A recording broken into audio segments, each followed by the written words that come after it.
How about this? Okay. No? Wait, it sounded like.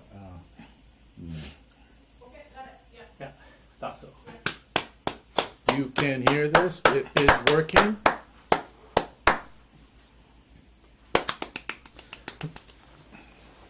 Now it's Now the frozen. video's frozen. Yes. Video froze while you All were right. dipping. Hey guys, That's we okay. did it. Only the left side. This is a professional Ooh. You bet. environment, guys. Entirely pro. Now we're pan center.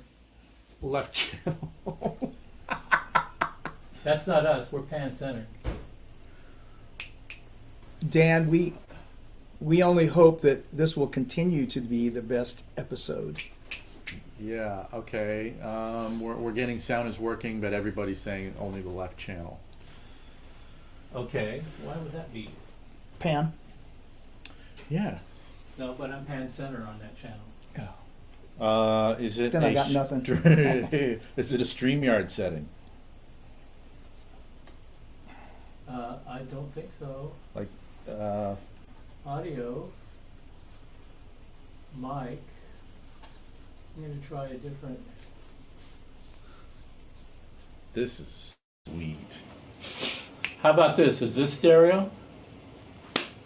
I got 3 different mic presets I can use. Okay. All right. Is that working, guys? Is that a stereo feed? Sound still not working for Sean. Hey, Amanda was shaking. Wait, Dan, Jim, is it stereo or is it just the left channel? Only left channel. Good for me. Good to go. Good for Jim. Good for Dennis.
Is this one stereo?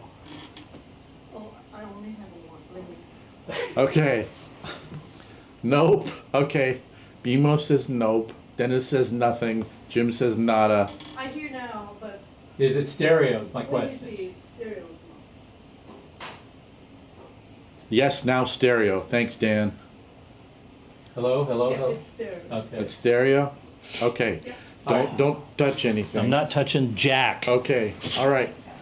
Actually, I could use some jack right now. Yeah, is there any jack out there, perhaps?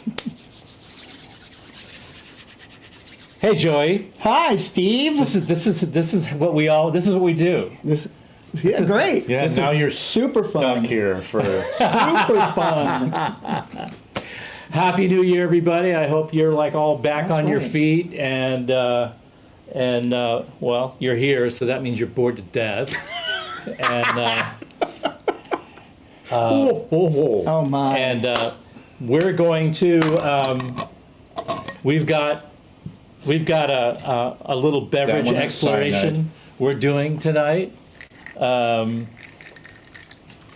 We've got beverages, we've got stereo,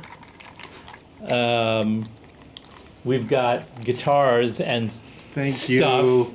And I presume that everything is working. So we're about to find out. So Happy New Year. Cheers, you guys. Happy New Year. Cheers. All right. Wow. Wow. See, everything that comes out of our bar is good no matter what it is. Wow. So, and if anybody would like to, okay, have a look at this and give us your best guess what you think we're drinking.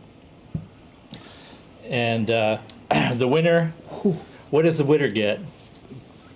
The original They get to- 2150 prototype. They get to turn the broadcast off.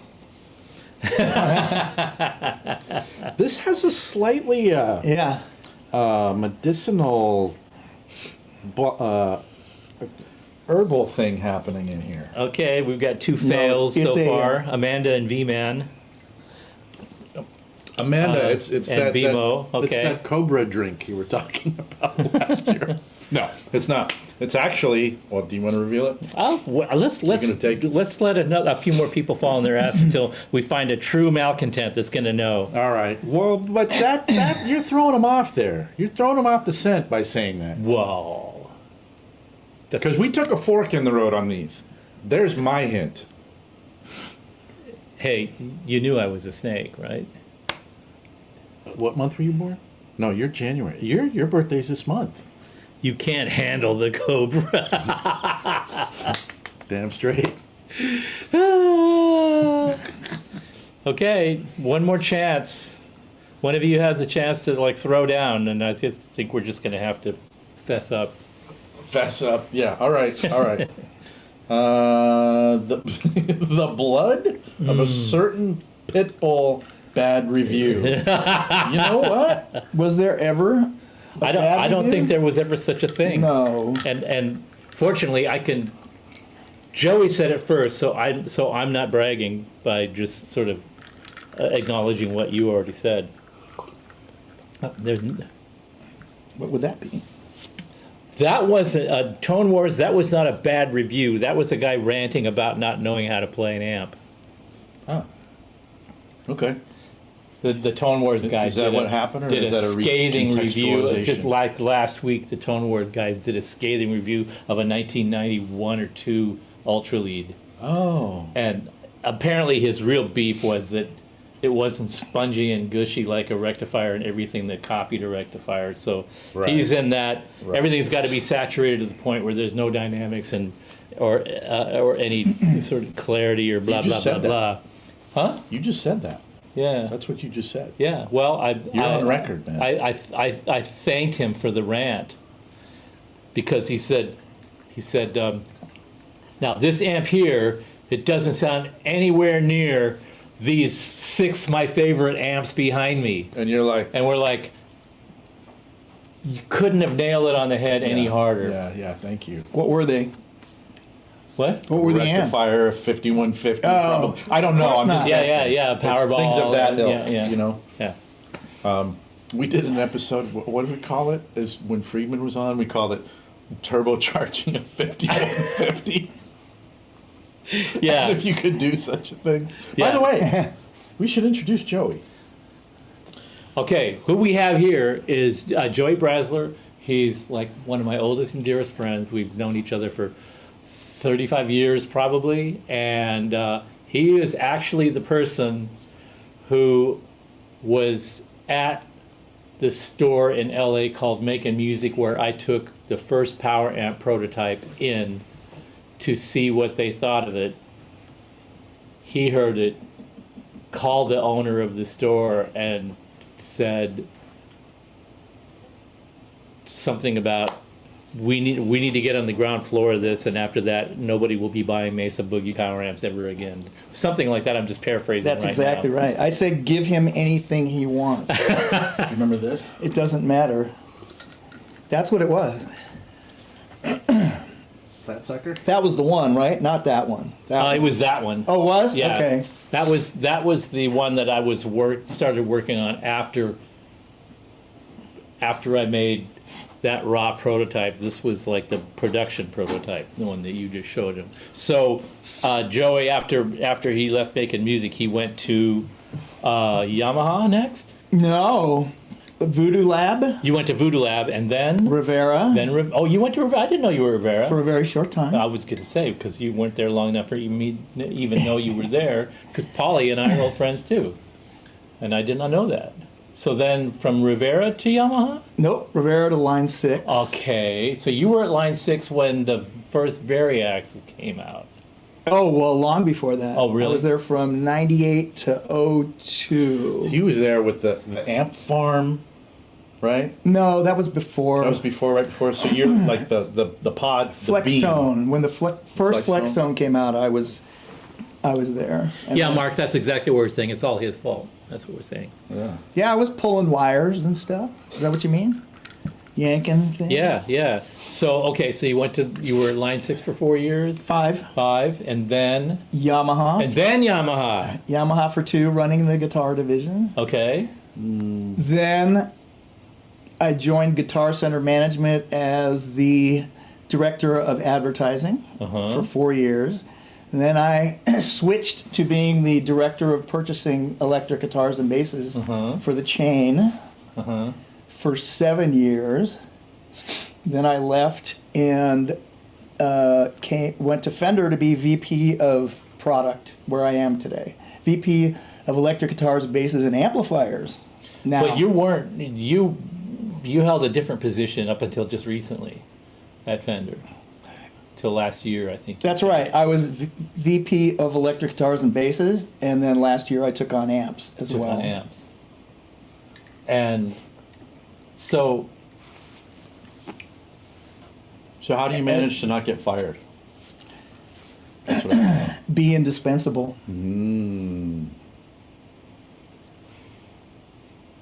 Joey knows more artists than anybody I know. Well, you know what's funny And- is I knew who he was before I knew who he was because I would see his name checked in the thank yous of album after album. What? Yeah, Really? Yeah. absolutely, man. Yeah.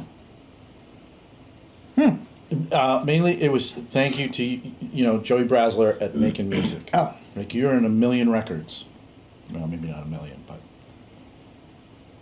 That's great. pretty cool, man. So we've been crossing paths and hanging out and talking about gear and playing and having fun and I used to make it a point to go when his band was playing at a local bar. I would go sit in, tell him he was playing the parts wrong, sit in on his guitar and break his strings and turn his gain setting down and his master volume setting up while I was playing. And then when I handed him back his guitar with the broken string, he had to put a string on it and then reset the amp.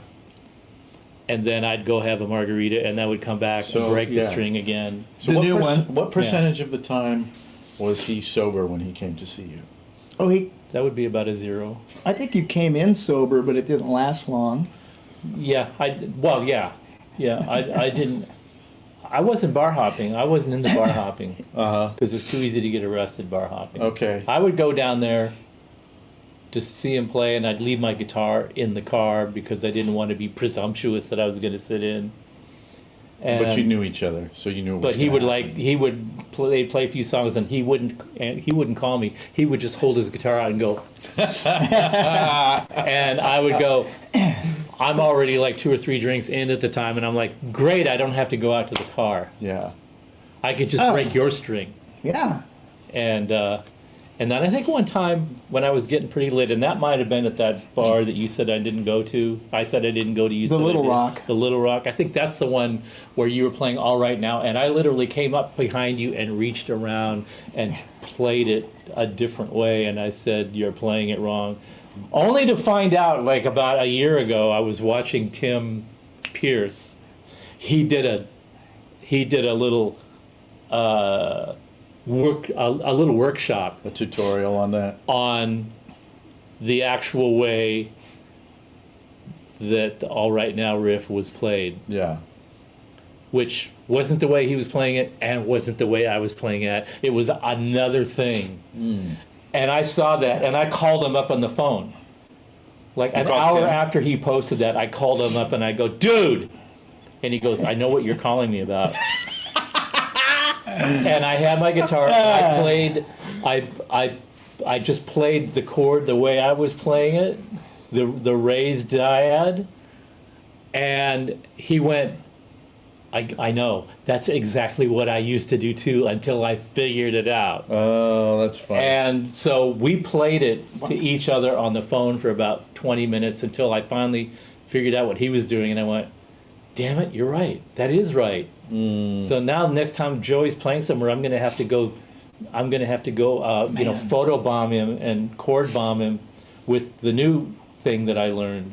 Except for me to be able to do that, I have to go back and look at Tim's video again because I've forgotten entirely what he told me to do. Oh, that's hysterical. Well, I'm going to learn it too, so you don't have to get behind me. But I which like is getting kinda behind scary. you.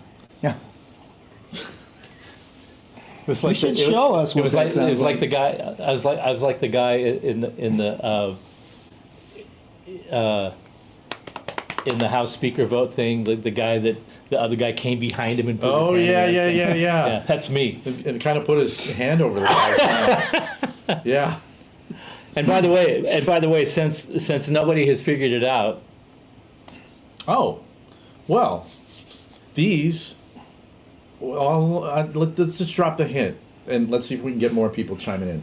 They are non-alcoholic drinks. and something about the good ship lollipop. Oh, dude.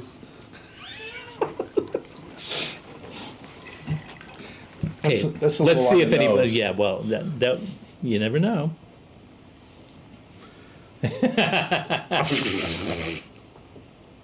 So anyway, I don't know exactly. Like, this isn't your run-of-the-mill No, Nope. there's a version.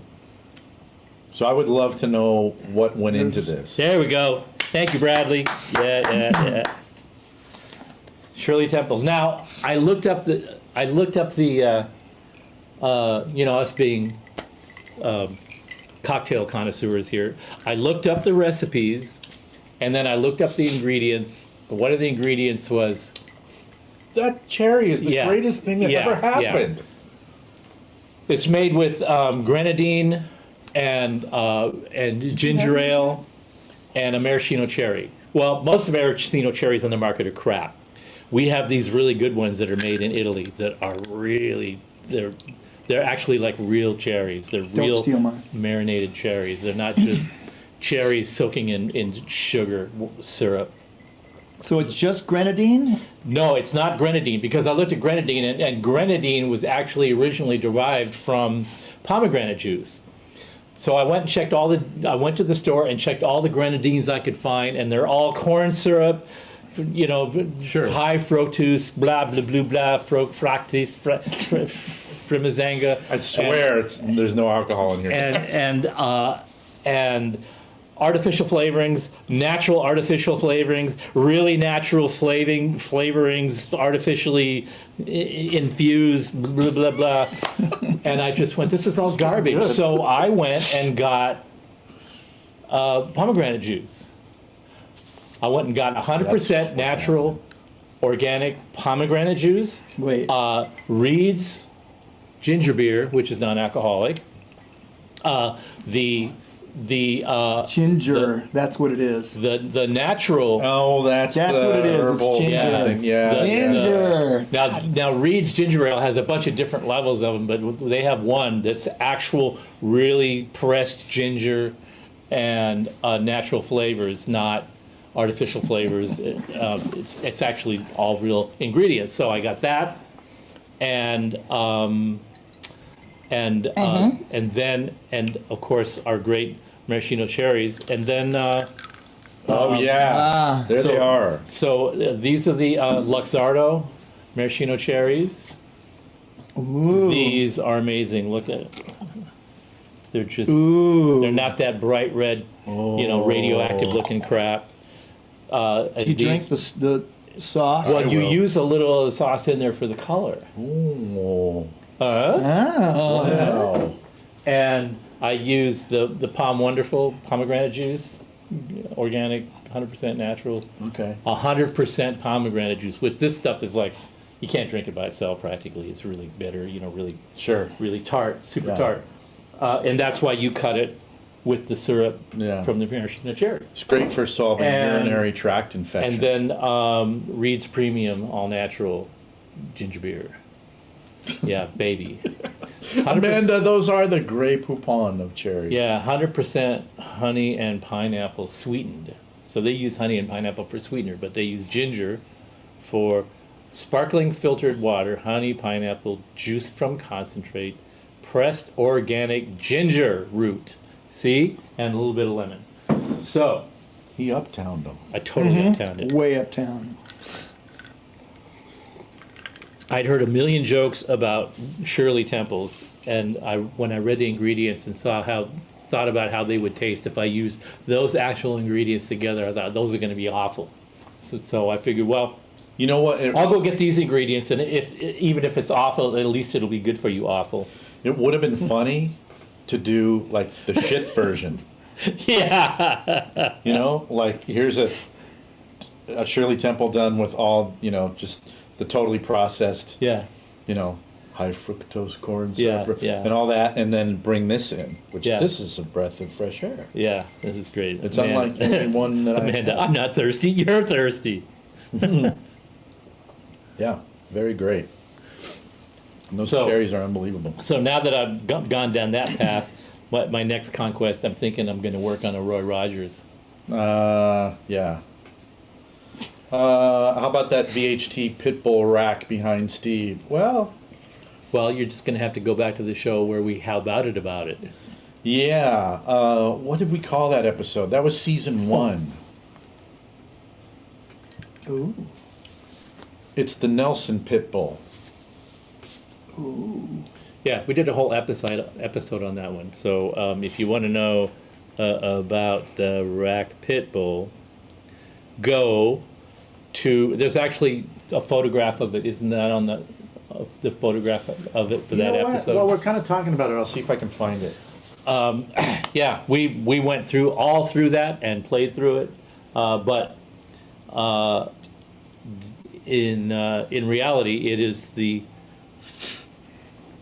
it's a one-off, but it was the first production pit bull that actually left the factory and went on tour with a band before the production prototype pit bull actually went into production assembly.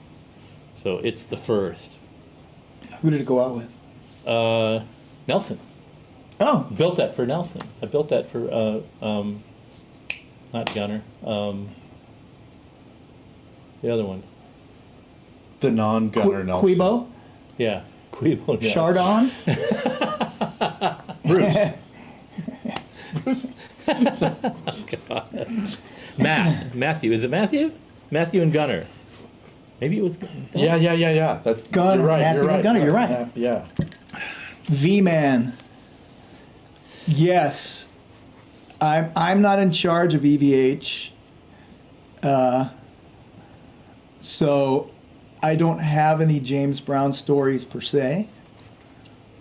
But we're all in meetings together because we're all... EVH is the only... No, it's not. I was going to say they're the only brand not owned by Fender, but Gretsch is also not owned by Fender. Gretsch is owned by Gretsch, and we You license it, right? license it, and we distribute do it. everything. Yeah, you do all the manufacturing and distribution and marketing and all of that. Creating the models, right, all from product development all the way out. So Yeah. is Stan involved in that now? No, he's not. No. Stan left that. He switched spots, right? Stan switched spots. He was VP of Innovation, and he served every department with whatever we needed for a while, years. Like if we needed a circuit or anything like that, he would. And he also created a ton of amplifiers over the years. And he's a very creative man. Stan Cote is his name. So how does that work? How does that work? Because you have the engineering department, and that's got like a big yellow police tape line around it that nobody's allowed in there. The engineering guys do the engineering, and unless you've got an MBA in engineering, you don't cross that tape. So how does a person who is like brainstorming the ideas, do they take the idea to the engineering department and say, make it kind of like this, or okay, we need to have an amp that does this and this and this and this, and the engineering guy goes, you're out of your mind. You can't make those two things coexist on one chassis, and he'll say, yes, you can, and yes, you will. Or I mean, how does that whole dynamic work? That's so inside baseball. I'm not sure I can even talk about that. Stan built a lot of prototypes over the years, and with the product guys, you know, and everybody works together with R&D. So product guys work with R&D, and Stan, being the guy who's created a lot of prototypes, would hand it off to the product guys in R&D, and if it needed, I mean, obviously a prototype is, as you know, something Just gets the janky idea and across, just thrown yeah. together, Yeah, mhm. and then R&D would make it so, you know, Yeah, we'll make it sound like that, but we're gonna build it so that smoke doesn't come out of it. and people don't die. Right, yeah. Yeah. That part.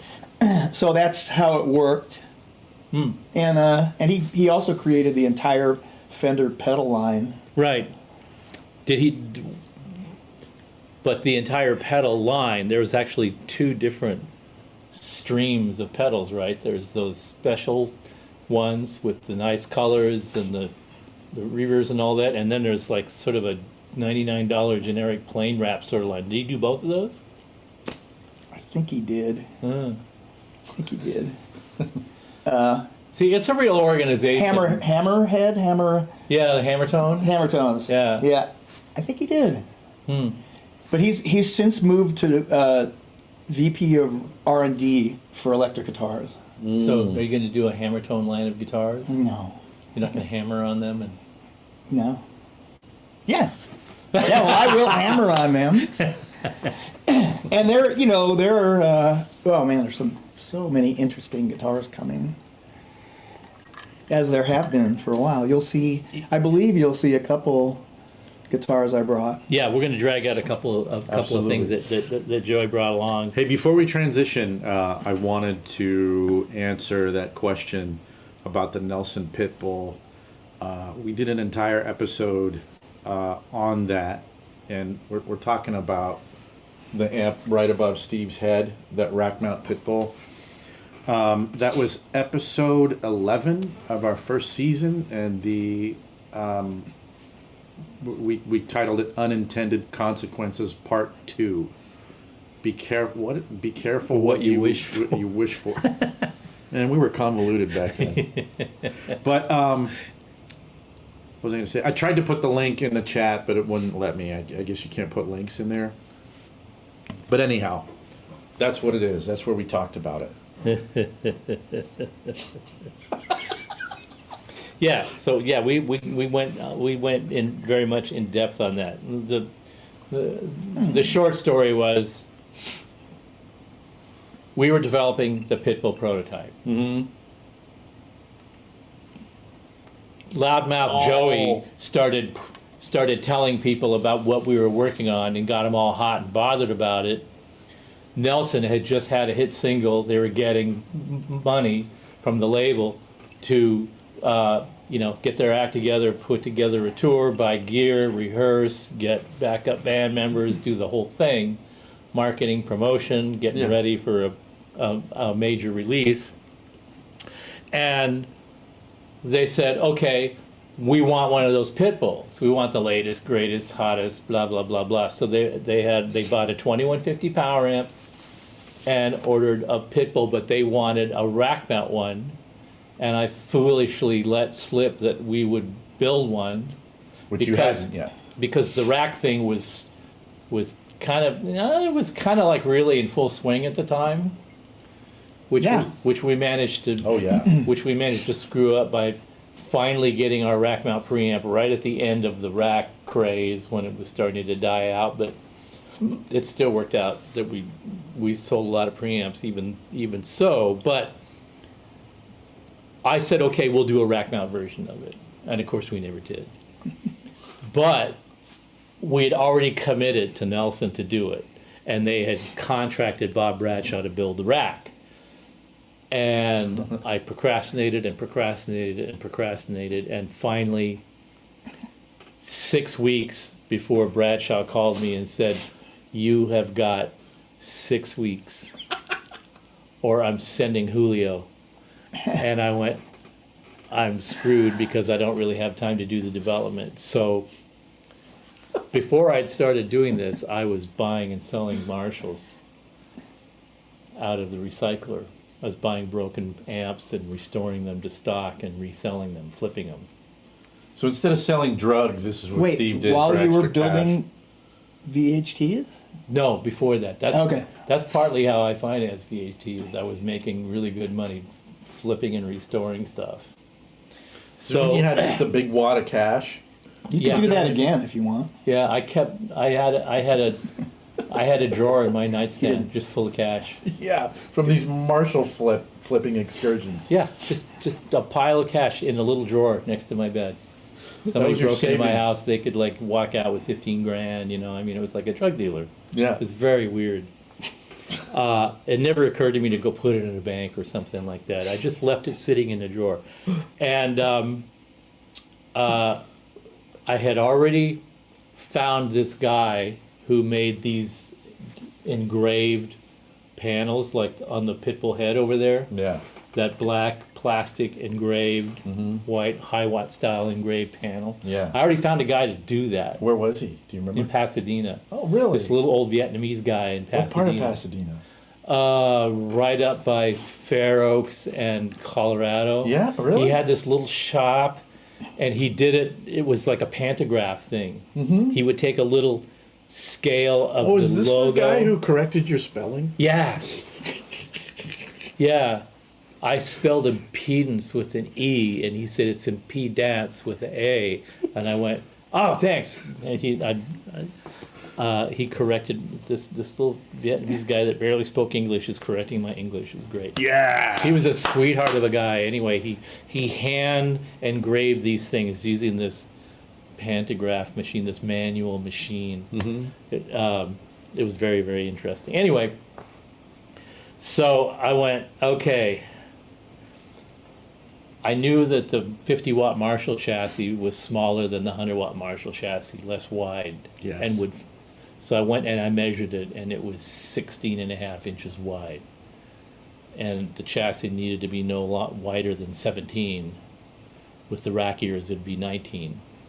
So I had to have the chassis no wider than 17 inches, and that chassis fit perfectly. So I went and I grabbed the recycler, the buy and sell paper at the time, and there was a guy up in Lancaster that was selling something very similar to this, a 50 watt JMP, about a 78, 79 JMP.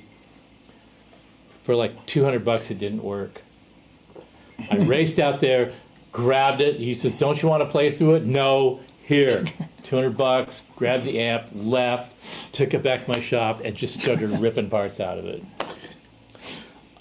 This is going on the road with Nelson. Yeah. I took the transformers out, and I modified the boards, added more boards, put in new transformers, the transformer prototypes that I'd already built for the Pitbull head, and then I took a big aluminum plate and put it on the front, the little slats that hold the chassis down into the cabinet. I sawed those off and mounted them on the side. Those are the supports for the front panel. If you look at the side of the chassis over there, those angled supports. Those are the little mounting tabs of the chassis sawed off and then bent and put up on the side to support the aluminum panel. And then I had that engraved plastic panel on top of the aluminum panel. And Very cool. I built that thing in 2.5 weeks. Tested it. Brought it over to Bradshaw to play through. I think I brought it to you to play through and listen to it. And everybody went, by that time, everybody was just like, "Just finish it, deliver it. It's fine. He'll never know." And off he went on the road. They toured with it. They did a few tours. They were huge for a while. And then it went into storage. And then years later, he called me up and he says, "I'm cleaning out my storage unit. I've got this. Oh, yeah. I've got this thing. You want it?" I said, "Sure. How much you want for it?" And he goes, "No, you want it?" I said, "Yeah. How much you want for it?" And he goes, "No. Do you want it?" "Yes, I want it." He says, "Okay, it's yours. I'm in town. I'll bring it over." And I said, "I can't do that. I got to give you some money for it or something." And he goes, "Just put it in your museum, whatever, you know." And well, he came Nice. over, and we had just released the Pitbull 45 212 combo. So when he came over to drop that off, I gave him that, and he goes, Oh.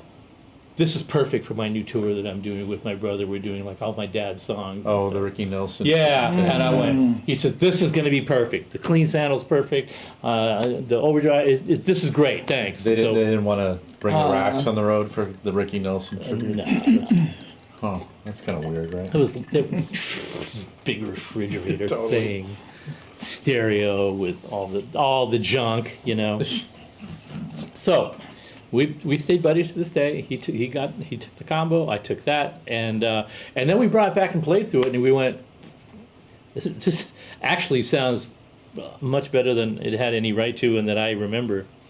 So that was what we did on that previous show. Was we Yeah, played through it. yeah. And I remember getting really excited about that amp when we were messing around with it in the shop.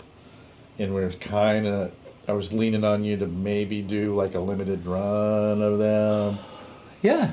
And I forget, and I think it was once I played through the Deliverance Series 2, and I got super excited about that. You said, okay, so does this mean we don't have to do the Nelson pinball issue? I went, yeah, Yeah. Well, this is perfect. see, that's what you call growth and progress. I'm at the point in my life where somebody gives me some wild suggestion. I'll go, okay, I can build one in 2 weeks, regardless of whatever it is, You're right, yeah. and hope that sparks don't come flying out of it. But yeah, I still have a tendency when I hear a good idea that gets me excited, I want to basically drop everything and go throw. I think that's kind of a mild form of ADHD or something like that makes me just want to go Yeah.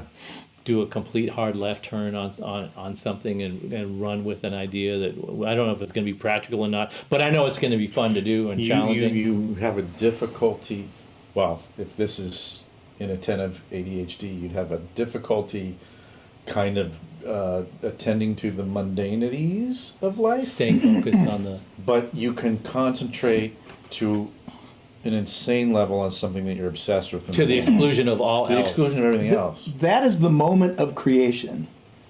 When you go off to do that kind of project, When the roof of the house is caving in, and yet, hey, it doesn't matter what it is. That's when you're writing the song. Every time you play the song after you've written it, you're in a cover band. Yeah. When you write Yeah. the song, that's the moment of creation. That's why you do that. Because you crave to be creative and be absolutely focused on a thing. and then you move on. Then you move on. And it's like, dude, that rack mount thing you did. It's like, what was that again? Yeah. Oh, yeah. I think I've got one that's all covered with spider webs right at the moment. Maybe I'll dust it off and, hey, this is actually better than I remember. That guy said it sounded good. He was actually right. I didn't know. I was happy that it worked. Did you tell him he had to do the Nelson amp? We were kind of talking about it. I thought it would be a pretty rack cool version? thing to do. You know, like 20 No? pieces or something. Yeah.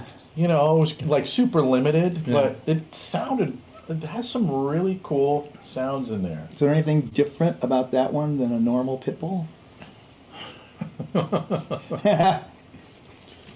Yeah, I guess we'll have to take it apart. it's Well, Procrastination special. my folder of miscellaneous odds and ends, it's in there, all handwritten. Oh, I can't, really? Yeah. I can't read half of it. That's pretty funny, actually. I mean, like 4 days before I delivered it, I'm doing the very last thing is, okay, I've got all the channels individually working and dialed in, but the channel switching part of the circuitry didn't exist yet. I had to manually activate each channel with What is this guy? with clip leads. 4 days before you're supposed to deliver You it? created channel switching for the amp in 2.5 weeks or less? Oh, the 4 channel days. switching. The channel switching took me about 4 days, and it was all done on a Wow. bread. You can see it's all done on a breadboard, and it's just sitting on top of everything with a bunch of wires coming off of it, going down to the. It's got switching. Oh, it's before there were pit bulls. That's why. Yeah. Okay. Yeah. Yeah. Okay, So, got it. Well, the Pitbull prototype was that. That was already in existence before the rack mount one. So the switching was there. Each channel had the switching devices, the relays and the LDRs and whatever.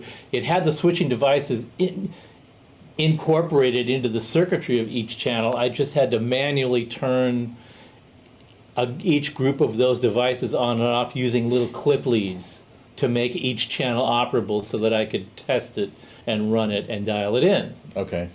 And once I had everything all individually dialed in, then I had to make it switch via switches, Okay. pull pots or Yeah. mini toggles or a switching jack or something. Or both, right? Right. So I scratched out a little little transistor logic circuit Yeah. on a piece of paper, built it on a little perf board. I didn't use ICs, I used transistors. I think I used some ICs, combination of ICs and transistors, and built it all out. And then I had to meticulously go look at my schematic of the circuitry of the amp and the schematic of this little board that I made. It was kind of like that Star Trek episode where they're trying to put Spock's brain back in his head. Don't know it, but Yeah. He'd like Take your some word for it.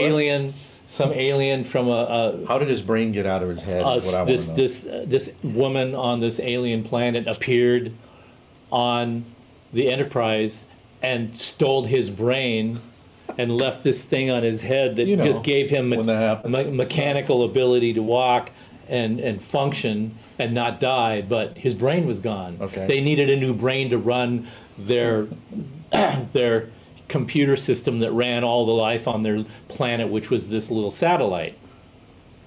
So the crew had to go down to this planet and find Spock's brain, and they had this big computer thing. They had a helmet on it. You pull the helmet down, and it would give you the knowledge. So Bones puts the helmet on, slightly like- gets the knowledge. This is Matrix foreshadowing. Yeah, he gets the knowledge how to put Spock's brain back in, and he's like doing this intense sealing all these nerve endings to the brain and blah blah blah, and he's like going, a child could do it, a child could do it. Well, then the effect starts to wear off, and just as he's about finished, he can't remember what next to do, and he can't do the thing with the helmet again because it'll burn out his brain. So he gets so that Spock's mouth will talk, and Spock tells him, okay, this finger is working, that finger is working, and he goes and he finishes the last little bits of nerve attachment and gets Spock all put back together, and then they leave. And that's exactly how I felt. I was like going along, I was on this clip and blah, blah, blah, blah, and just at the last little bit, I'm like having to go back and double check, and I'm getting tired, and the pressure, I've got to deliver it in a couple of days, and like, okay, this wire from this part of the circuit goes over to that LED, that LDR, and that relay, and then I connect them and check it, and like, no, it's not those. Oh, that's right, I reversed those two wires, and by the time and at first it was, a child can do it, and by the end it was like, I'm going to deliver this thing, they're going to put it in the rack. The next phone call I get is going to be from Bradshaw. He's going to be screaming me a new asshole, and the tour is going to be ready to roll out, and they're not going to have an amp.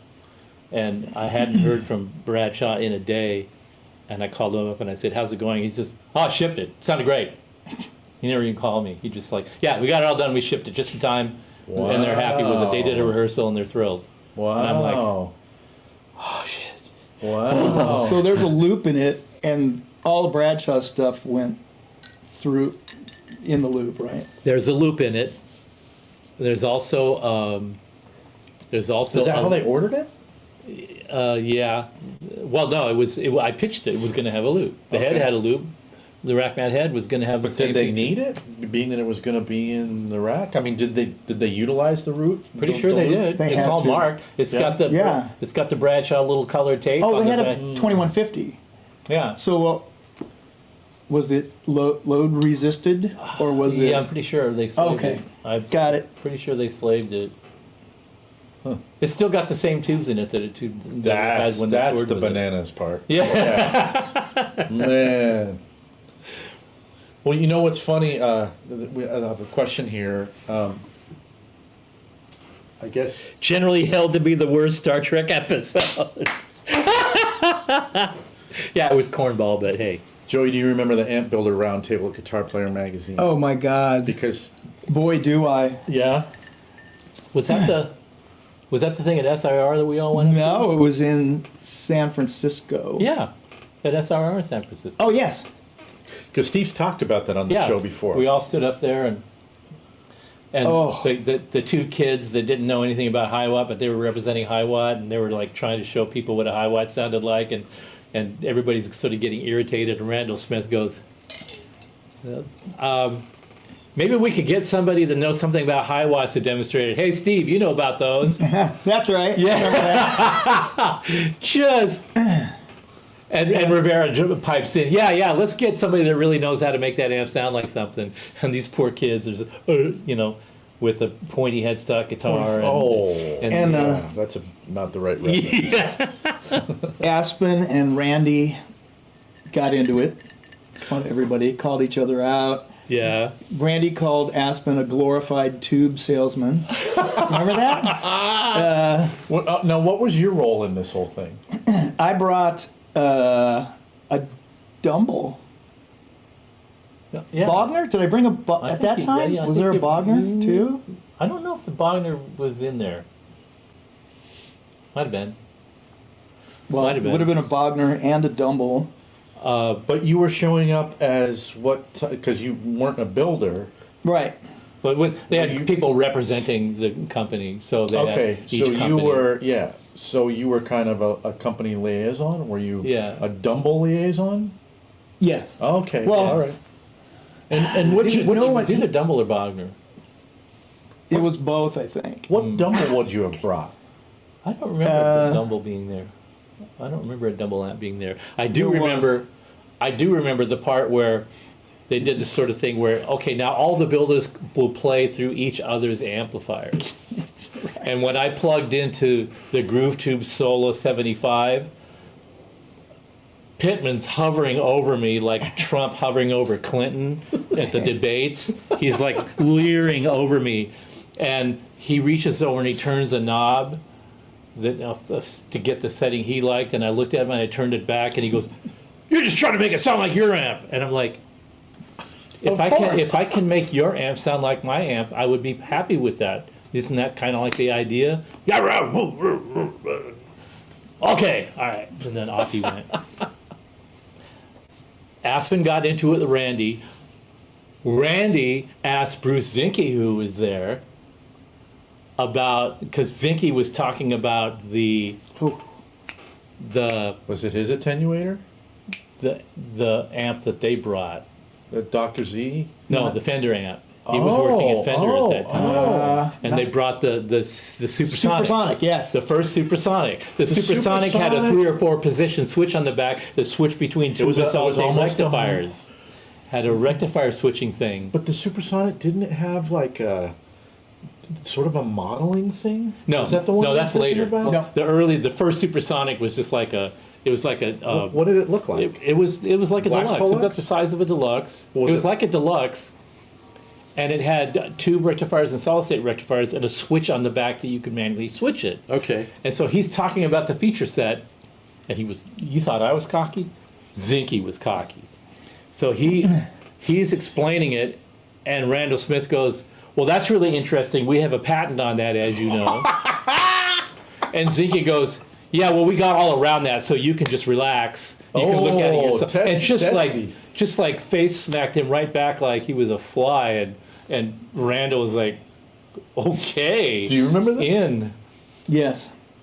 And I thought, oh, this is going to get really interesting. Well, it never amounted to anything, but I thought it was like Zinky was like not having any of it. He was Man, it's like a Zinky, remember he had climbed up to the top of a speaker stack and sat up there like a guru above everybody. Do you remember that? No. Yeah, he climbed up to the top of a stack of, big fat speakers because it was a rehearsal room. And he He's like on sat top up of the there. PA stack or Yeah, something. a The PA big stack of massive speakers. fills. He was a weirdo. He interviewed for a job at our company before he went to Fender, and he brought this box of this. When you looked inside, it was just this big rat. It was literally a rat's nest inside. He's got these combat boots painted red, white, and blue. Okay. All right. Hand painted red, white, and blue. Let's make an impression here. Yeah, and a real beat up, vintage clothing store pinstripe suit. Mm-hmm. And real greasy hair. Dressed for the job. Yeah, and he basically said, "I'm here for the That's interview." for the job and here, you want, and not the one you have. And here's an example of my work, and I'm like, okay, well, I said, we're gonna have to take up this conversation later because I wanted to make an appointment, and you just sort of showed up. But fine, let's talk later. And then after he left, I know I'm not going to be able to work with this guy, and he kept showing up. He kept coming over, and he would stand around all day until I finally had to ask him to leave. It was Wow. It was pretty funny. I was just trying to be nice. This guy is either a super genius, and if I throw him out the door, I will have made a big mistake, or no, it's really true. We're not going to be able to work together. Yeah. Well, We ended both up of being them can be friends true. after that. Both of those two things can be Yeah, true. we actually ended up being buddies, and at that shootout thing, he did two things. Was this 94, 95, 96? Yeah, right around there. Six, Yeah, he did five, two. five. I remember the Yeah, issue. you're right. He Yeah. did two rather upstanding things. Number one, the Pippo 45 combo was originally going to be called the Model T because it had a tube rectifier in it, Oh.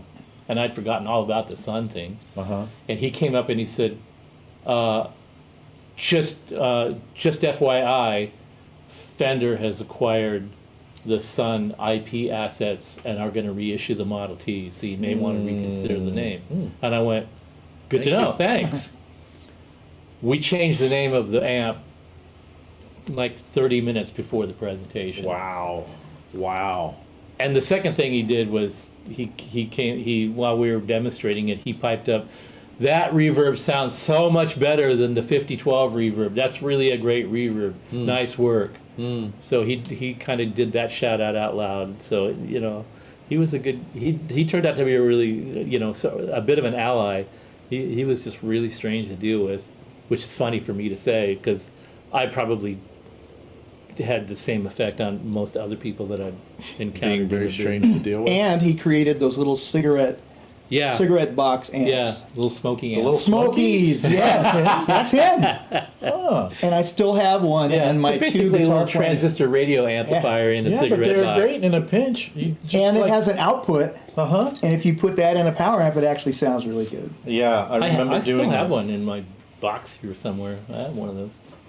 I remember plugging one of those into an SSL board, just going direct to get this Yeah. particular kind of sound. It's just funny. Like, yep, roll them, and you're just like, Yeah, It's you're really in a funny. room with like $1 million worth of gear. The one I You're like, have is "Let's all play through this." glued into the cigarette box, including the battery. Oh, So if you want to change the battery, you have to tear the box off. wow. But that was him. I didn't know that. Really? Yeah, you have to wreck it to change the battery. It's in an wow, that's actual weird. cigarette package and was all glued. Wow. It was a Yeah. demo. It was a demo one. Well, so it's safe to say that Joey, you remember. and Richie Fliegler, the famous Richie Fliegler, Uh-huh. was arms folded, looking at the Dumble when people were playing it. And he goes, "I just don't get it." Because he was VP of marketing for Fender at the time, Oh, and he Wasn't he in Marshall before that? that's what I thought. That's what I always knew him as. Fliegler was in Maybe. Marshall before that. Yeah. Yeah. maybe. Yeah. Because he was buddies with Colby. He's still buddies with Colby. Yeah, and he was he was mad at he didn't like Line 6, using Fender models. He was just very protective of the brand, and as he should have. Yeah. been. Yeah. Yeah. Makes sense. But the Dumble thing, he's just like, I don't get it. It was a combo. It was, remember Andy's little suede combo, Andy Brower? That might have been it. Ooh, that think could it have was- been. That could have been. I think that was Robin's first amp. And then And what was that one called? That was the overdrive. Overdrive special. Special. Overdrive. Yeah. Okay, so he doesn't get the Dumble thing. What is the Dumble thing in your estimation? And if you say haunting mids, haunting. Well, as a guy that owns one, and there's a little Yeah. story about that too. But Yeah. please. My Dumble is in Vintage Guitar magazine 3-back with who's on the cover? Young guy, blues guy, cowboy hat, I don't. kind of a high voice, really ripping player. Anyway, Cowboy hat. so mine's called a Garage Band Ripper. Really? I never heard of this. Oh, so yours isn't an overdrive special? It is, if you look at it. But it's called a garage band ripper. Because I asked him, I said, I don't want a really tight overdrive specialty amp because my hands don't know how to play that. Dumbles have really sensitive inputs if you bash. Mm-hmm. I don't know if you're a basher, so I wonder if the same thing happened. I plug into it and I crush it, and it shrinks. But when guys who have a more tender touch, it blooms. So it's got its own sound. It's just a beautiful, sparkly, clean sound, and the overdrive's really smooth. Nothing raggedy about it. None of the glass crashing that Stevie loves so much. That's true. That's true. And the first one I heard. But he had the steel string singer or whatever, right? That's a Bassman with a 150 watt power section. Is that what Jackson Brown had that Stevie played on Texas Flood, and then he had this made as a copy of Jackson Brown's? Is that the model that he had? I think that's the case, because he didn't have the overdrive special. That might have been the steel string. He did not, but I'm not sure that's what he played. Because the Stevie thing, I think, and it would make sense, he was just looking for the biggest clean that you could pop, most powerful clean. He was not looking for a singing overdrive. That's not one of his things. Yeah, but the Dumble thing. What is the Dumble thing? Well, insofar as the ODS, they're not organic sounding. They require you. People thought that our earlier amps were unforgiving. And I thought the Dumble was way more unforgiving. Very, like you said, very tight power supply, and you had to be like a Doug West, kind of a delicate light attack player. Doug West from Mesa Boogie. He'd be the guy that, hey Stevie, I want you to listen to this new amp we just came up here. Check it out. He would play it a little bit, and it would sound gorgeous. He'd hand it to me, and I'd play one chord, and it was just like he'd like, what did you do? Stop that? Yeah. You know, on the guitar end that's like that is guitars with an actual rosewood neck. I sound horrible on them. Like all rosewood? You mean like an entire solid rosewood? Yeah, because I think guys with a really light touch, like it's so percussive. It's like every note is a bell going off. Ding, ding, ding, ding. And if you're a guy like, you know, I grew up playing Fenders.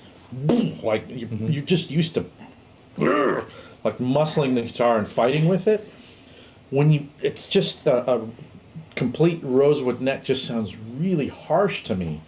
If you when I play it, someone who has a really refined left hand technique, it's like the notes can pop because they're barely touching the strings, and it's gorgeous. But the other thing about the amp is that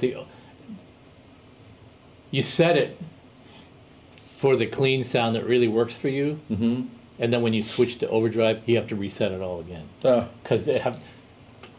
because the overdrive in it is absolutely not compatible with whatever clean setting you had, and only has one set of tone controls. Had the jazz switch, the jazz switch is, I don't even know what I looked at that, examined that, I played through it, I took it to a rehearsal. I didn't know what the hell he meant by jazz. Roll off the top end. I think didn't the jazz switch position make it sound even more exaggerated scoop or something? I don't remember. I just remember that it didn't help in the quest of transitioning from clean to overdrive. If you're going to go to overdrive, you had to hit the overdrive foot switch and then race to the amp, go real quick, or use a pedal to get to manage, I think that's kind of how people who navigate use around those that. amps kind of use them. Yeah. Like Eric Johnson, it was like, this is my clean amp. Yeah. You know? And that's why you use multiple ones, because this is for this and that's for that. Right, yeah. Huh. But the first one I heard was a session guy God, his name escapes me right at the moment. He became a producer. He produced Camper Van Beethoven. That's his name. Dennis. Buttermere? No, not Dennis Budimir. Dennis. Little guy glasses. I know what you're talking about. Yeah. He brought one to Valley Arts. He had gotten one of the first ones in LA. His encounter with Alexander was, to him, it was just like, what did I just do, you know? Yeah. But he liked the amp, and he was going to go touring with it. He says, going to be going on a tour, and I don't want to have to take it back to him if anything happens to it. Here's the schematic. He made me swear not to share the schematic with anybody, Right. but you're the guy that I trust. Look at this. I'll bring in the amp over. He brought the amp over. Let's have a look at this and tell me if this is something you could work on, because it's this really esoteric amp. And I looked in and I go, it's basically a modified Fender with an overdrive circuit in it. I can handle it, no problem. And he kind of looked at me like, really? There must be something going on in there. I said, well, let's play it. You know, I played it, and I heard, what I recall hearing was that it was more balanced sounding than all the Mesas that we were working on, because we sold Mesas and we were a warranty service station, and all the stuff that I was working on, I thought it was more balanced and refined than the Mesas. But it still had this really decidedly honky thing, and it had an EV speaker in it, which I didn't like. And I was very tuned into the high watts at the time, so it was a bit foreign to me. But I understood the concept.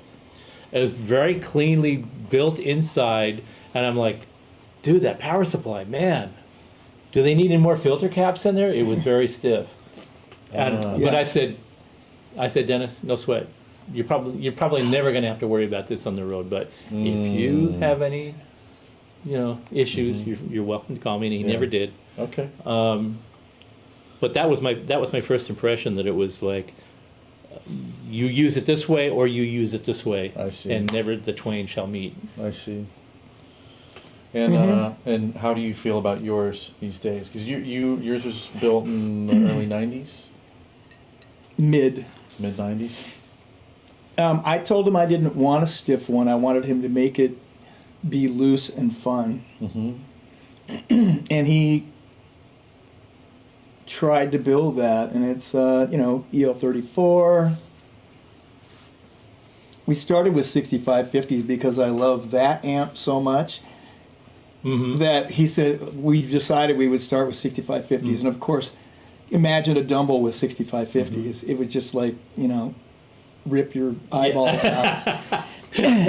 Just so hard, so stiff and hard, and so it's like, nah, instantly. It's like, okay, no. And so we went to EL34s to soften it up, and it's pretty fun. Yeah. It's pretty fun. It's never been my favorite amp. Yeah. So it hasn't, Yeah. it probably has less than... But does it get the Robin Ford politician tone? The what? The Robin Ford politician tone. That's what all gear pagers want to know. It kind of I'm does. teasing you. It does. It does, yeah. Okay, Yeah. well, here's the conundrum. The Robin Ford, and I love Robin Ford, but the Robin Ford politician tone is not the politician tone. Sorry. Cream's politician tone is the politician tone. Yeah. Well, that's why I said Robin Ford's politician tone. Well, you know what? It's a great sound.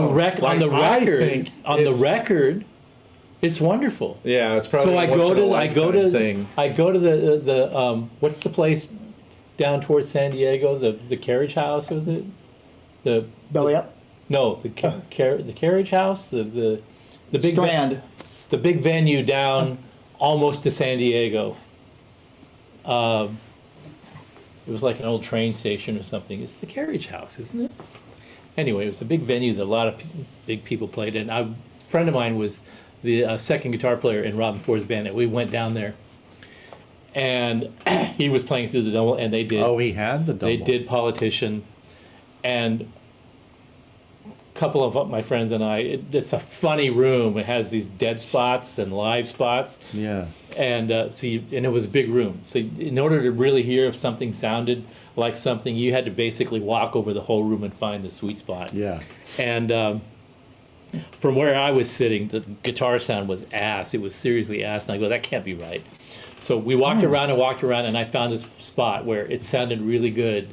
And then the other person was with me. One of the people came up to me and says, "This sounds really good here, but it still doesn't have the personality of the sound that's on the record." And I was like, yeah, that was my impression too. I'm looking for that, and I'm not hearing it here. Of course, a live venue, they had like carpet on the walls and shit like that. You know, there was. Yeah. He seemed to be happy with it, and the audience were happy with it. But what I was hearing was, you know, man, I love you, but I want you to just like crank it through a half stack and. Was he playing his And Robin rip. Ford model, or was he playing a Telly at that point? I honestly don't remember. This had to be about 98. Yeah. Good The question. the Had a tire girl- walk. Had a girl drummer era. that was really good. Oh, cool. So there was a lot to like about that show, and that song was not up in the upper registers of that experience. Well, I don't think he captured that sound on any of the other songs on that record. You know what I mean? It's kind of like a once in a lifetime kind of thing. I think That approach, Robin that Ford's amp, that day, the attraction that to performance. Robin Ford is the way he approaches a song and his harmonic structure and the way he arranges things, which is beautifully. His singing is really good, and the production values are always really good. So you His hear band was always great. you hear a really well produced, you know, performance experience. You know what? Live, it just seems like it's like how can you accomplish that, you know, live unless you have a big budget production operation like major touring bands have. He doesn't have that kind of reach, so I don't see that he would have the kind of budget, Yeah. you know, to make all that kind of stuff happen. That's just It's like, you know, when Eric Johnson was kind of at his peak tonally, you know, the Avia Musicom era. I have I think it's better than a board tape. He had done a show at the Boulder Theater and Coach House. the Coach House. And Coach House is right. Kevin Klock, who was the head guy at Colorado Sound, he recorded the show mobily, and it was like, obviously it didn't sound like the record because, you know, it was a live performance, but like the tones, it was all there. Like his whole rig during that time period, he had it so dialed, and he was reproducing that stuff every single night. So I met Robin Ford on I think at that show, after the show, and I think he was having an off night because the other guitar player who was a friend of mine that was in the band invited me backstage, and he introduced me to Robin and told him who I was, and said that you need to talk to this guy. I bet you guys could come up with something, you know, an amp, blah blah Yeah. blah blah blah blah blah. Yeah. And Robin was kind of sitting on the couch like this, and he was like, "Nice to meet you." And he wasn't feeling it. no, he Yeah. was just like, "Okay, are you leaving now?" In a big Kinda- tub of suck. yeah. I'm not worthy. I need lessons. I've seen Scott Henderson, and he's Scott Henderson. I need to take lessons. I suck. I can't play. Wow. I've always had good conversations with Scott Henderson. He's always been hilarious. he's always been enthusiastic. Of course, most of the time when I've talked to him, But he can be enthusiastic. he was with Buzzy Feiten. So Oh. when those two guys get together, they geek out on this level that it just makes us look like rank amateurs, you know. And so of course Buzzy gets really wound up when you start talking about, you know, the grade of copper in the wire, and he's like, Even you, when he goes into that, you can't handle it? no, I can't. He's so far over the top. In the late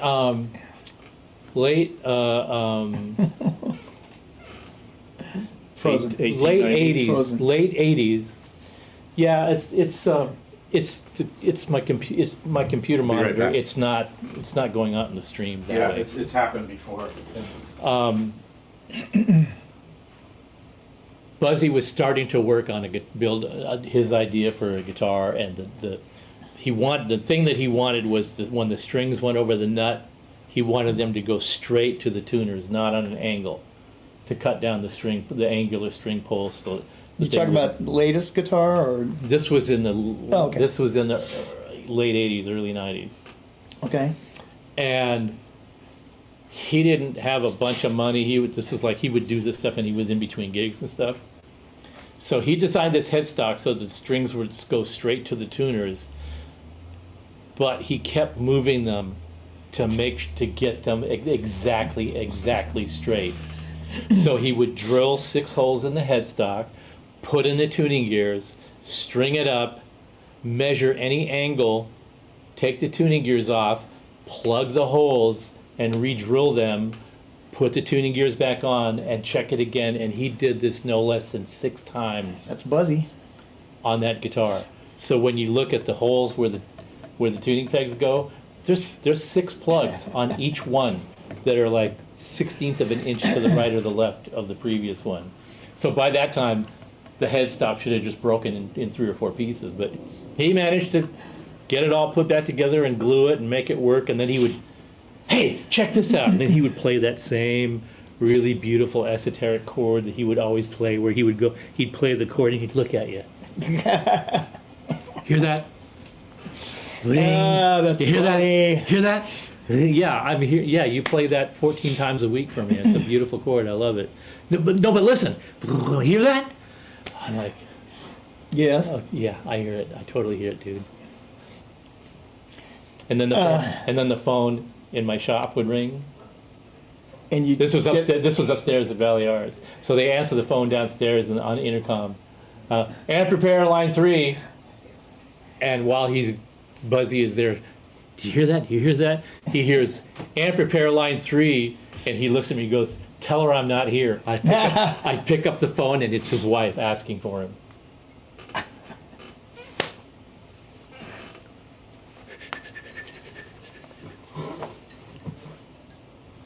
Would you like this? Yeah. Here.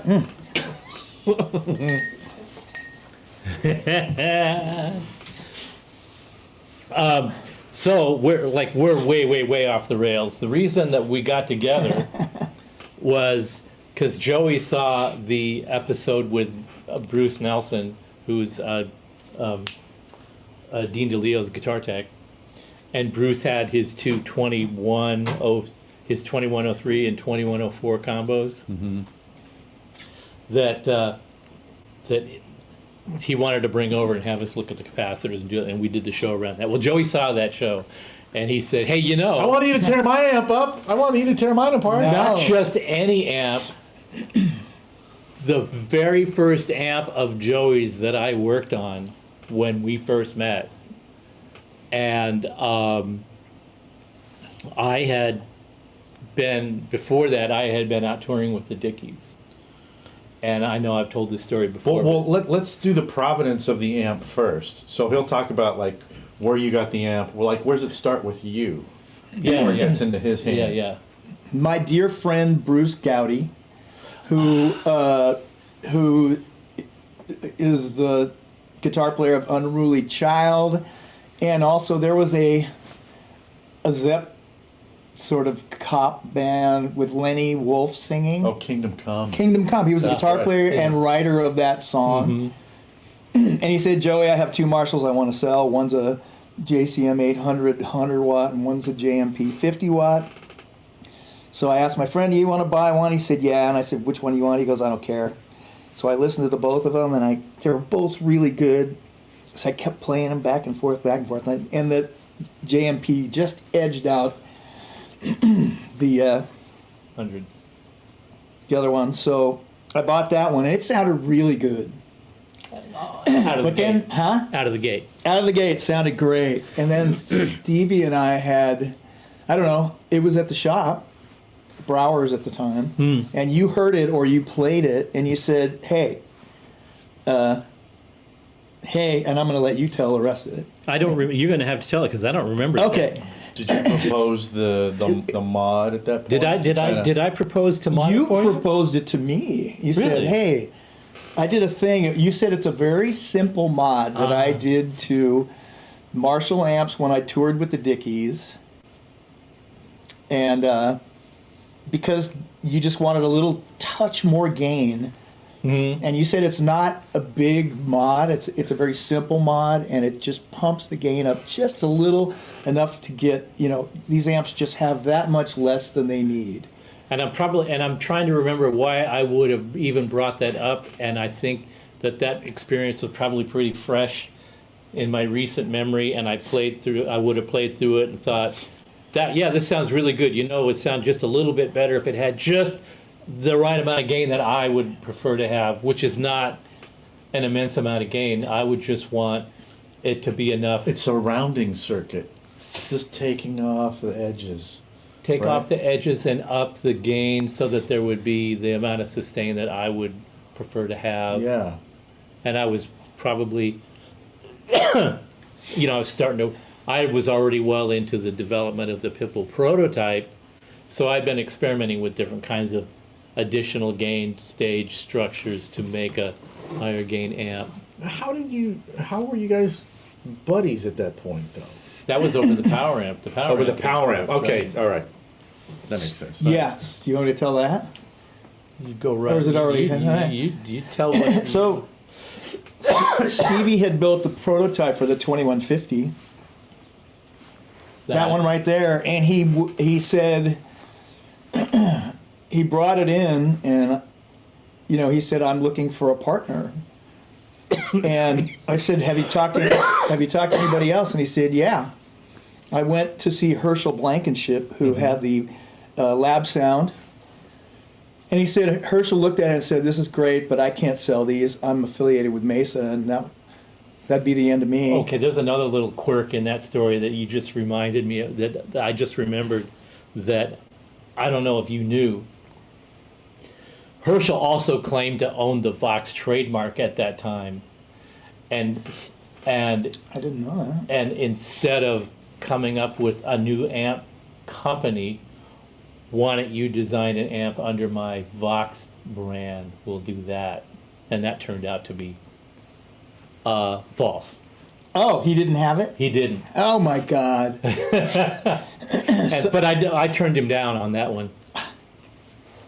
So Why? he was really adamant about, I don't want to do a thing, I don't want to be involved with you launching a new amp brand, but if you want to be the designer in this new company I'm going to form under the Vox brand, then I'd be interested in that. And I didn't trust the veracity of that at all. So Wow. I turned him down. Wow.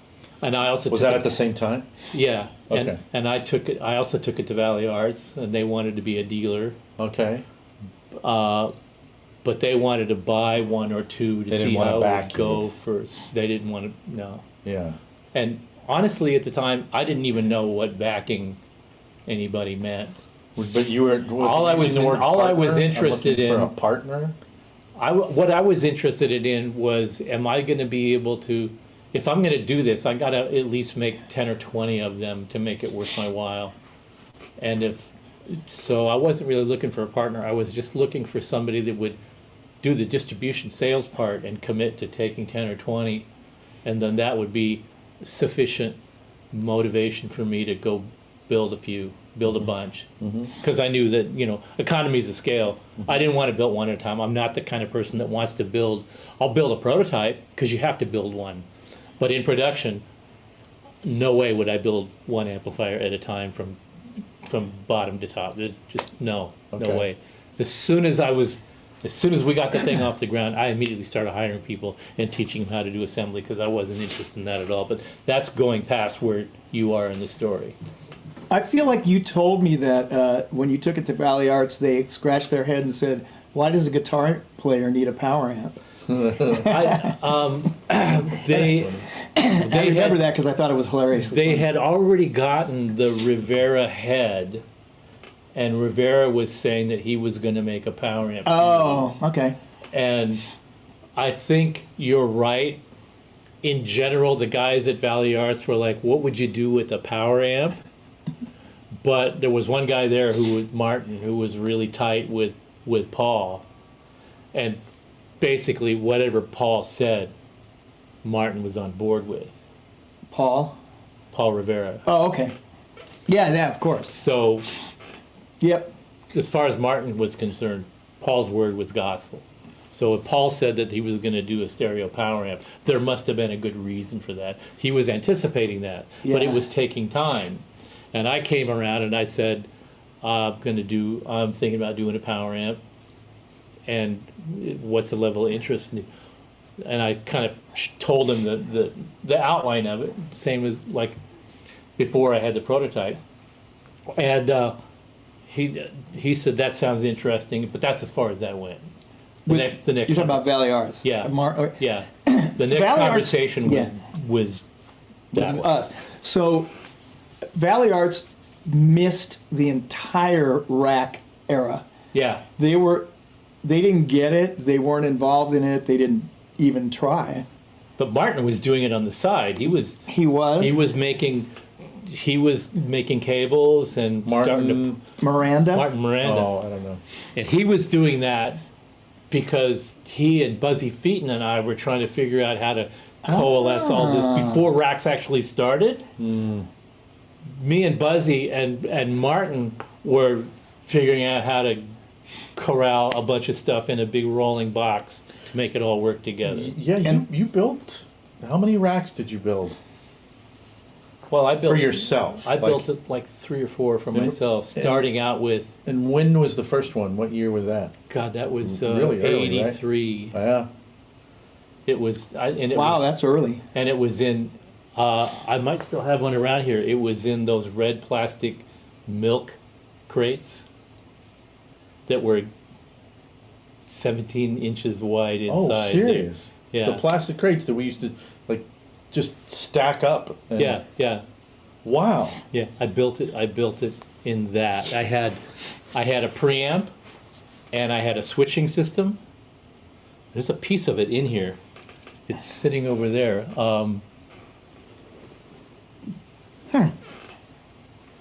Someplace. There's another little flat blue box behind that Pitbull thing. Do you see it? Like a flat rack mount kind of a case. Buzzy must have abandoned you because he got the first Bradshaw rack, Buzz Feiten. He did? So he must have given up. Don't sweat it. Oh. Thank you, dear. These go to whoever. Thank you. Well, So anyway. I had built that preamp, and careful, the top cover is actually the bottom cover, so the bottom cover is not screwed together, so it'll fall apart when you pick it up. Oh, look at that. This, and we've seen this before. This is actually a 20-watt amp, 3-channel 20-watt amp that I configured into a preamp. So I put it in the box. It's got a load resistor built inside. It'll run a speaker cabinet, or you could not use a speaker cabinet and just take the line out, and it's got a load inside, and you could that slaves it, and then you use it as a preamp, run it through some effects, and I had a little switching system. That's what I like most. 2 effects loops.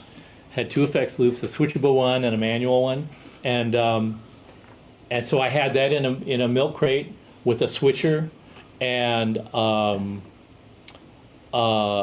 effect unit of some sort. It was a Delta Lab. It was a Delta Lab digital delay. The Effectron. Effectron. Thank you. Yes. And then I had 2 100-watt. I had 2 high-watt DR103s for my stereo power amp. This guy. And I hauled that all down to the shop and showed it to Buzzy, and he was just like, "Yeah, I think you're onto something." Yeah.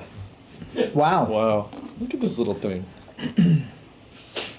It's like deluxe reverb or Princeton or something. Very nice. Man.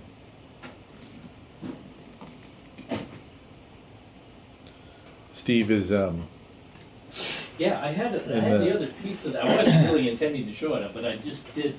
I did have the other piece of that book. oh, that's so good. It seems to have disappeared, and that's fine. But let's take this and lift the bottom off of it. There you go. This is why. Wow, This is why I didn't want to do anything that's very cool. one-on-one like this, because Wow. it's truly a nightmare.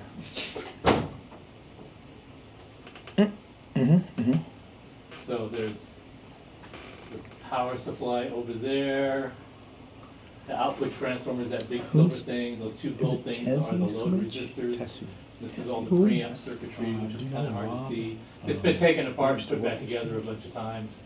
My favorite part of this is actually the distortion circuit. That's right there. Extortion. Wow. That's when I was being That's cute. cool. That was being cute about designing stuff. Wow. I wonder what happened to that other little box that I had. Oh well. Anyway, okay, that was a long detour. And so after you took the power amp Valley So Arts, the power amp,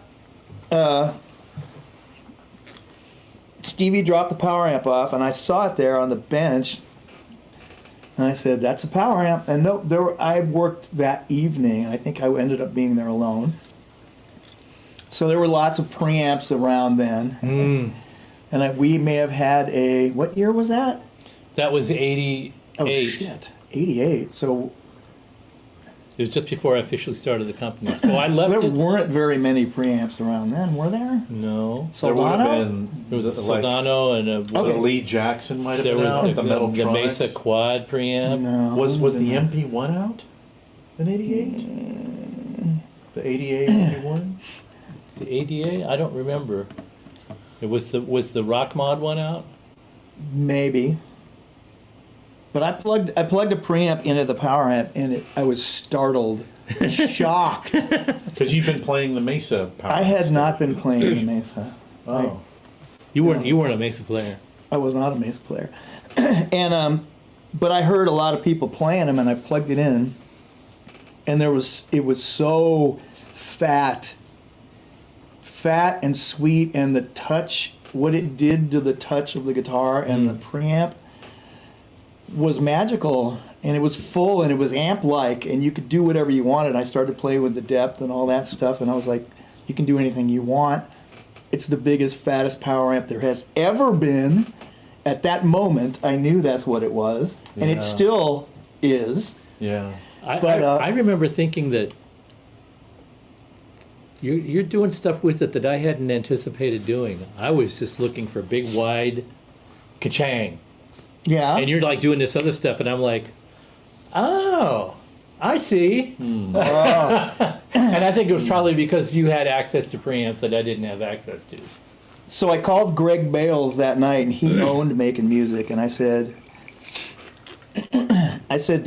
this power amp that Stevie dropped off, what does he want? Greg He's- said that? Huh? Greg said that? No, I said, No, you were really I asked advocating Greg, for it. what do you want? Because you hadn't said anything to me. I didn't own the business. Yeah. He said he wants $10,000 to start to buy So parts. Greg told you that? Yeah. Oh, He said he so wants 10,000. I must have had a conversation with him then. You had. Okay. And he said he wants $10,000 and he wants a distribution agreement to buy everything he can make for 3 years. I said, well then, Sounds about right. Yeah. do it. I said, do it, because this is going to turn the whole world upside down. People are going to be freaking out and throwing their Mesa power amps off cliffs. And It's really funny that you should say that, because the very next NAMM show I ran into Randall Smith, and he said, because I had told him, he had heard some rumblings about this, and I told him I wasn't really seriously interested in starting a company. I was just sort of, actually, you know what I was doing? I was just trying to sell enough to do one run, take the profits, and go make a record. That's what I was trying Why to do. did you want a 3-year agreement then? I don't think that I proposed a 3-year agreement. I think that Greg proposed that. I think I proposed something like a year. Oh, But he probably embellished it to 3 because if he was going to put money into it, there would have to have been a bigger return or something. But initially, I was just thinking, I'm going to make 20 of these. The money that I make from this, I'll be able to finance finishing this record that I wanted to record. I had a producer all lined up, Joe Ciccarelli, who was a buddy of mine, and I had players all lined up, and I had songs, and I was being offered a publishing deal by some publishing company, and so when Greg and I hashed that out, I started really seriously thinking, okay, I'm at a crossroads now. I'm at a Y. And this was the great Harley Davidson get out of town. Yeah, that's why I was so of 88.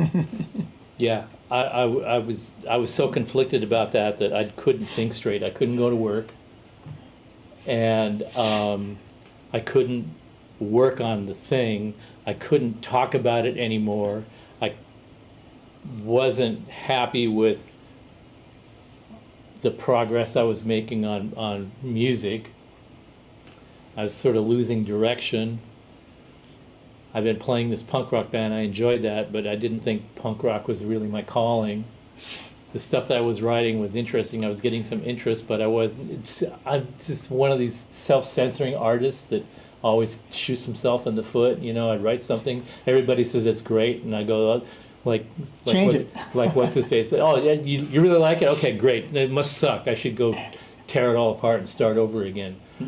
Really self-defeating. And so I got on my bike and headed east just to clear my head. I had no destination in mind. I just bailed town for like 4 or 5 days, disappeared. On the road. Wow. Yeah. Camped. I camped Steve in Yellowstone Kerouac. a night or two, and with bears and deer walking around my tent, and I was at the entrance to Yellowstone, sitting on my bike, going like this. What the fuck am I doing? And I hear this breathing, and it's pretty deep, heavy breathing. And I look up and I turn over, and there's a buffalo sitting right next to me while I'm sitting on my bike with the engine running, going, buffalo breathing next to me. Yeah. And I could reach out and touch his head like this. Yeah, And I'm like, that's something. and I'm like, okay, do not move. So I'm sitting there with the bike idling, going, okay, right now, I just got to not move. And then he walked away, and then I took off. Eventually, I thought about it a while, and I thought, okay, if I'm really that conflicted, I'm not going to be focused on the music right now anyway. Oh. And the monetary opportunity is there. So if it doesn't turn into music, the money's there. At least that sustains me. If it does turn into music, then the music thing, that has a chance. That could sustain me. One of those two. Mm-hmm. It's like I couldn't lose. Mm-hmm. As long as I take the opportunity, and then that would put myself at a different crossroads. At least I would have made some progress. So I came back and agreed to the deal, and then started working on it. I And think you were that's it. integral to that whole thing. I'm so happy you did. But then there was a lot of this back and forth, coming over to the shop, showing you more things that we were doing. We would discuss it, and like this, I like this development, I don't like this. Real funny story is the rep from Schultz, Tom Schultz, amps. Mm-hmm. The rep came over. He was doing a presentation, and Yes. to you. Yes. And I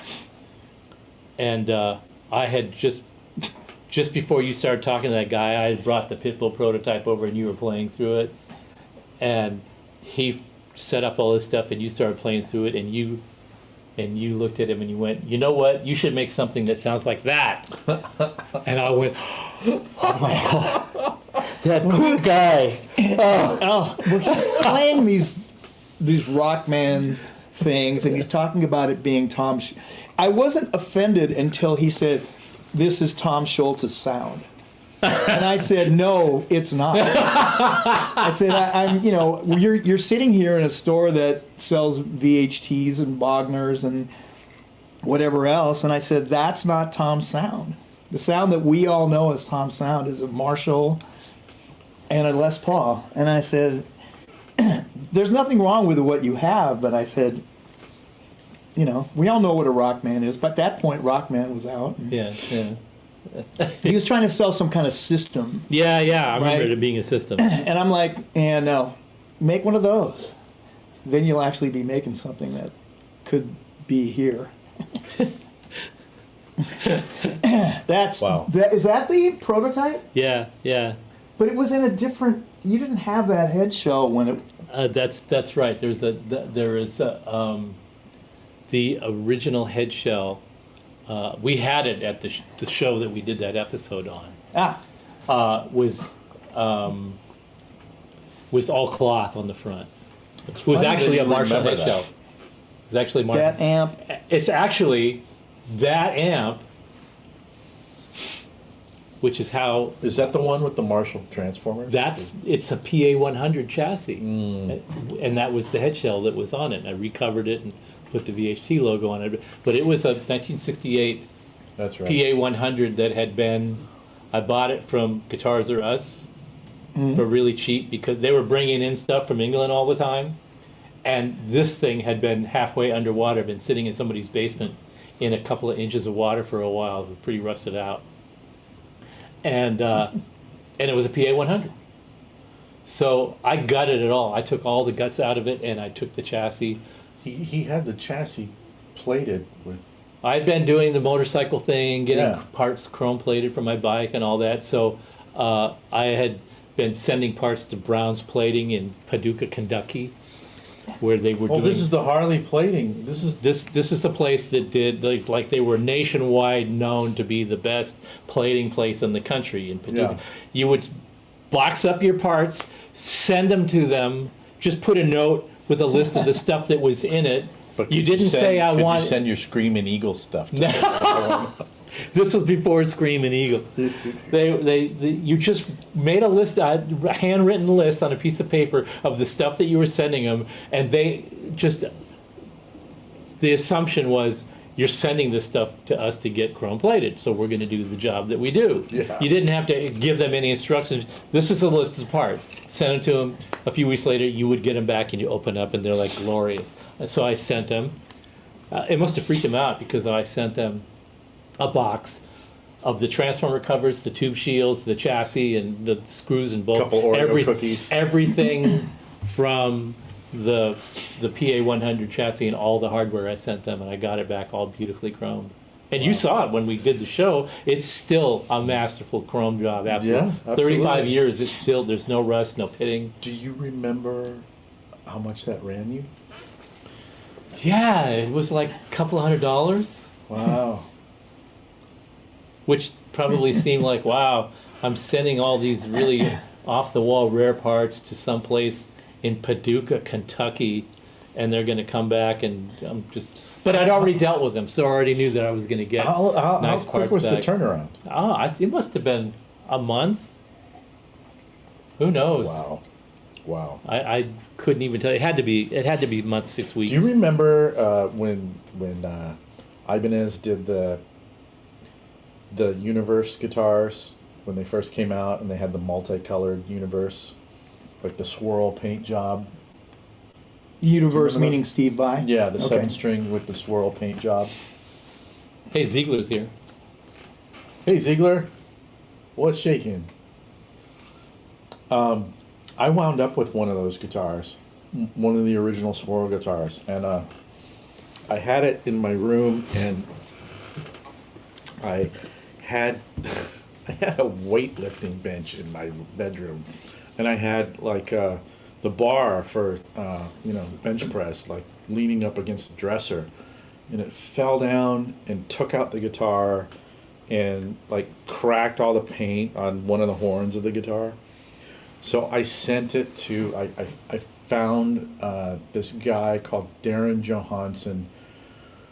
His company was called About Time Design, and he was the guy who did the original swirl paint jobs. And man, I sent it out to him to have the thing redone. I had to strip the whole thing. I had to chase him down for 1.5 years to get the damn, just the body, just, it's like, am I ever gonna get this thing back? You know, and I was like a kid, so I had so much money wrapped up into this thing. So I got the guitar back and sold it like almost immediately. Because you were angry. Just emotionally, like, I don't even want this thing anymore. Get it out of my... So anyway, and all that, so but out of all this came, hey Joey, why don't we just like kick up the gain a little bit, I guess, is what the conversation led up to. Wait, before we go there, wait. Yeah. You dropped the prototype off at Making Music at Brower, and I called it. It was so ripping. It was undeniably superior to anything else, to any modded head that I'd ever heard. It was, and I called everybody, and I said, and you left it for weeks. And I called everybody. I go, you got to hear this amp. A lot of people. Yeah. Studio guys, rockers, everybody in town. And they all came in, and they all went, holy shit. And I said, give me $1. I said, I'm making a list for when the amps come. And I said, give me, I didn't want a lot of money because then we'd spend it and we'd have to pay for the amps when they came in and we wouldn't have any money in it. So I said, give me, $100 or whatever. And I made a list, and it was a long list of guys who were waiting for the Pitbull. And they waited a long time because it was nowhere near ready when that prototype was happening. But the list was there. These guys had $20 to $100 in. Yeah. I had a list. I promised everybody I wouldn't put it, any big wigs ahead of them.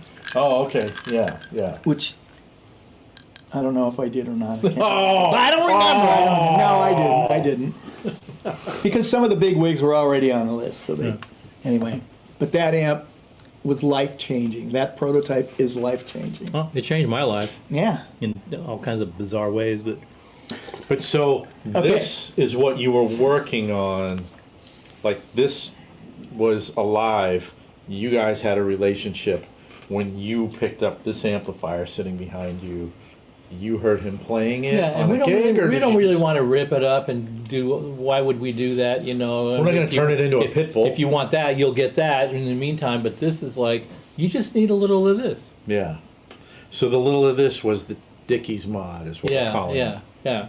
And so Joey came over to the shop yesterday, and we took it apart and looked in it and played with it. And there's a video of it we're going to release the next day or two. But after we went all through it and played it,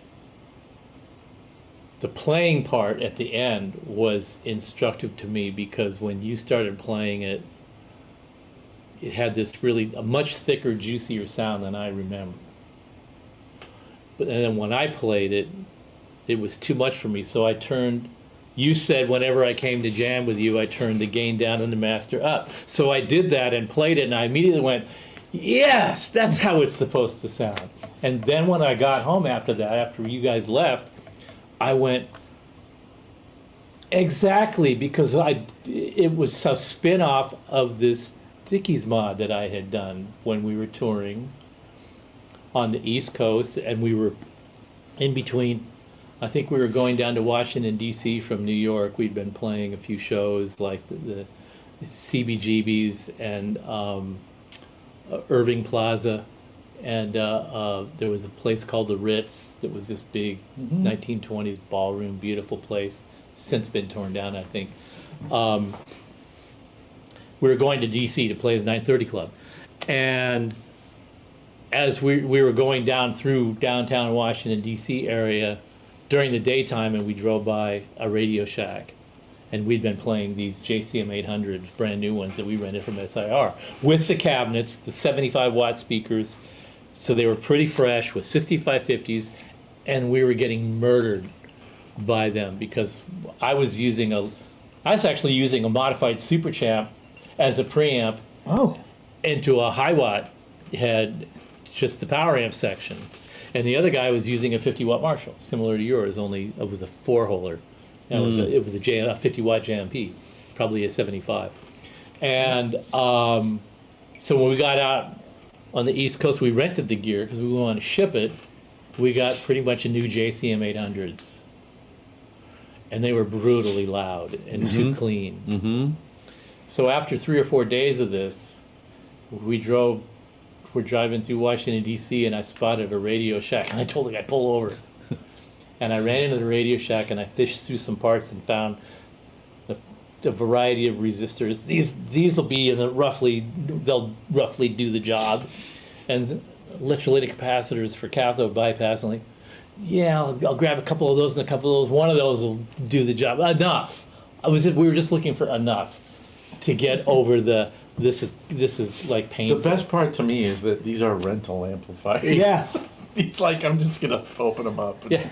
go to town. But I didn't tell anybody in the band what I was doing. I just I need to get some stuff at Radio Shack. That was all, and they didn't care anyway. They probably didn't care. They were trying to cop. Yeah, exactly. They didn't know. We didn't do sound checks. We just blazed through every town, just grabbed some food, back on the bus, away we went. And so my mind is like going. Bleh. So we went to the club, dropped the gear off. Those guys wanted to eat. I didn't. They didn't want to do a sound check. I did. So we set everything up, and then they left. And I stayed there, and I took my amp apart, and I did this little tweak to it, and I played through it, and I went, this'll get us home.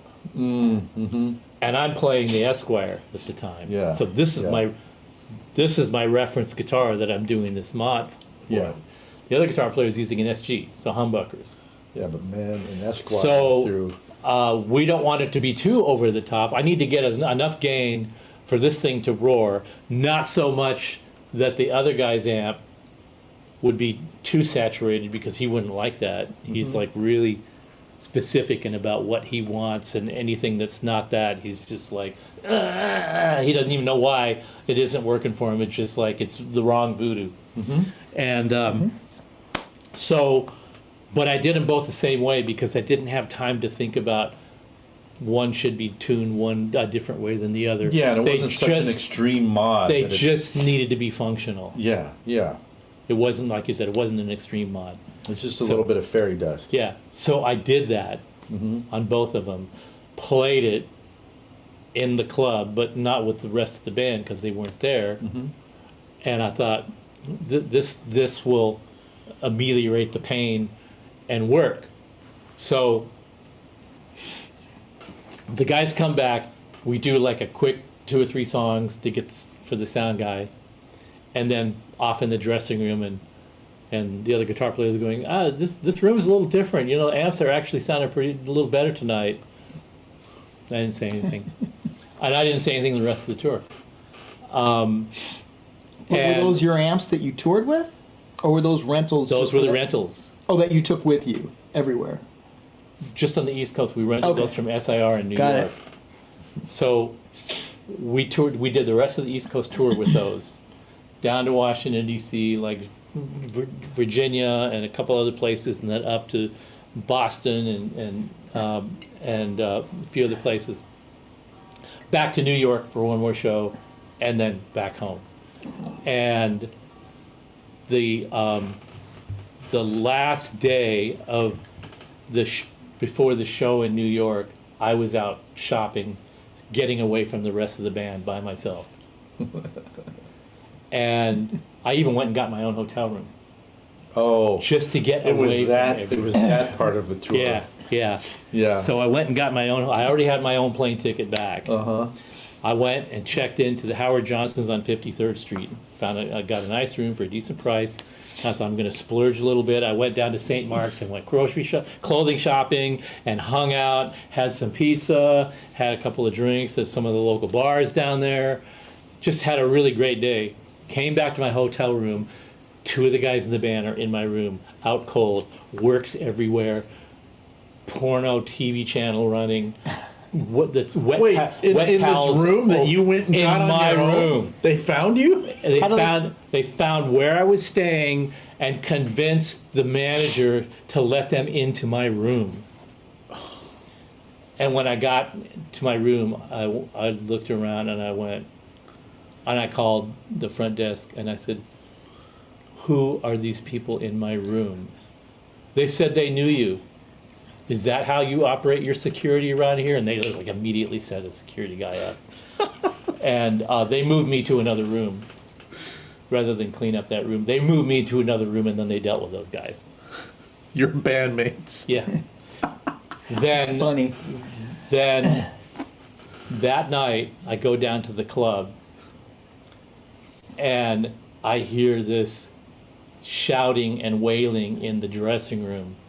And it's the drummer slapping the shit out of the other guitar player in the band because he caught them skimming money off the top. Oh. What? And he had told them before the tour, if I catch you skimming this time, I'm going to kick your ass. So we're in this club in New York.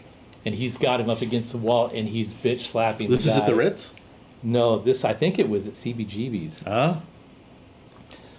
And he was bitch slapping this guy for stealing band money. And then we took up our guitars and went and played a set. Yeah. Like there was like every Got a night. job to every do. night. Got a job to do. Got a job to do, you do it.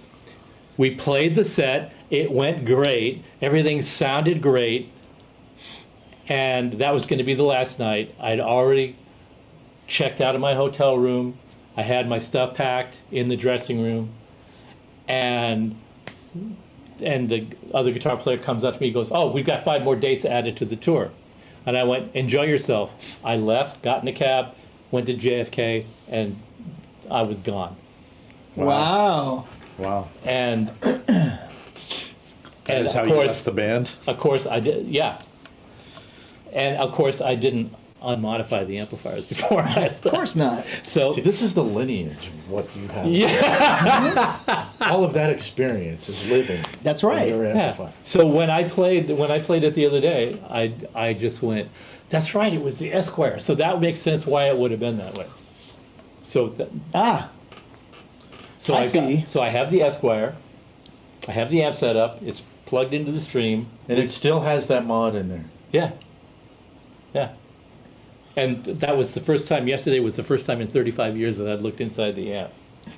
that's right. And you had Howard Dumble look at it. And we opened it up, and there was a couple of things that he had done. He'd kind of cleaned up the ground plane in it a little bit, he put a star ground in there to quiet down the whole ground scheme of the amp. It was much quieter than I remember, and that would have been why, because it had an intelligent ground scheme, which most Marshalls don't have. So he had been smart enough to go through that and deal with that, and he put in an impedance selector switch, which is a 3-position switch, but it had actually 3 sets of 3-position switches in it. And Howard had wired all 3 sets together in parallel. It's like that, the Anderson switches. Like, what were they called? The Mega Switch or something? It's not the regular, 5-position where it's just like you have the 2 poles, I guess. Uh-huh. It's like a bunch. Yeah. And like you can do all sorts of wiring Yeah, stuff on there. yeah. It's like a monster switch. Yeah, That's yeah. what it looked like. Yeah, but it had all these contacts on it, but Yeah. it was still only a 3-position switch. He Yeah. had just paralleled all the unused pins together to make it a super reliable switch. And then, so we looked through it, and I figured out that 2 pieces of shielded wire were added, and the impedance selector had been changed into this really super bulletproof impedance selector switch, and the ground scheme with regard to how all the front panel controls and the input stage were grounded to the chassis was redone so that it was really quiet, and that was it. That was the part that he contributed to, just make it perform a little better. But according to you, he had put it on a spectrum analyzer and wrote out a schematic for you of the amp. Yeah. And so I thought when I looked at it, I was going to see something that Howard might have added to it. All he did was add that sort of functional stuff, but he didn't change the circuit. So I printed out an original schematic of that model of amp and then just added the 2 resistors and 2 capacitors. Is this the Dickies mod? And that's the Dickies mod. Boy, Do you is want it to amazing. explain it? Do you want to explain it, Steve? Like, here's... Oh, that's right. You took a picture of it. So this is the overall schematic, or at least the page. That's the page that we care about. Right? Right. But let's do this. What are we gonna do? This is a little closer Okay. as to what you actually wrote in. Right. Okay. So if you look at the second tube stage where it says V1B, the triode to the right of the triode of the Right middle, in the middle of triode, the screen, right? Yeah. basically. So if you look down at the bottom there, the stock resistor is 10K, a cathode resistor is 10K, and has no capacitor on it, bypass capacitor. So I changed that value to 2.2K and put a bypass capacitor on it. That would increase the gain of that stage and roll off the low end so it wouldn't get too muddy. It would also make it kind of brittle. So if you look up at the top of the schematic there's another little part added, and that's a 0.001 capacitor. That's a 1,000 picofarad bypass cap that just rolls off the ultra high frequency harmonics of that stage across its stock 100K plate resistor, so that it doesn't get too fizzy and doesn't oscillate. And so I said that I put in, what did I say? I put in 2 capacitors and 2 resistors. I actually put in 2 capacitors and 1 resistor, which would be the 2.2K on the bottom. That's the sum total of the mod. The only other part of the modification is that the input stage, the V1A, there's a 6.8K resistor there. So in between that resistor and the grid of the tube, there's a piece of shielded wire. So I had put a piece of shielded wire in there. From looking at what Dumble did to the amp afterwards, he changed that to a different kind of shielded wire on that pin, and then added another piece of shielded wire to the grid of V1B. And that was his contribution sonically to the amp, besides restructuring the ground plane. And that's it. That's all it is. Yep. And what I always used to tell people about modding amps is, because modding in the late 70s through the early 90s, modding amps was a big industry. I mean, a lot of people were doing it. And the problem was, the idea was that if you had an amplifier that you didn't like the sound of, you got it modded until you liked the sound of it. Sure. And that was never my philosophy. My philosophy was that you can't polish a turd. If your amp doesn't sound good to begin with, no amount of modification is going to make it the way you like it. And sound good, that's subjective too, because it may not sound good to you, but it might sound great to somebody else. Mm-hmm. But if you don't like it, that means you don't like the whole personality of the amp. Right. And so a modification is just going to either make you like it less, or it's going to make what you don't like about it worse. Yeah, yeah. Yeah. But so you had, so Howard was basically just kind of bolstering the... Robust. Well, Yeah, what you said that yeah. he came and saw you playing through the amp after it had been done at a club. Many times. He was a regular, and he loved that amp. He absolutely loved that amp. So do you see this question, Joey?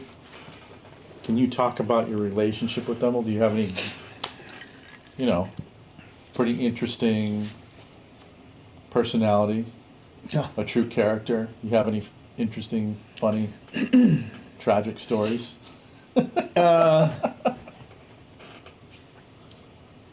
He was a great Idiosyncrasies. guy. People thought about him as a recluse and a, Sure. and there were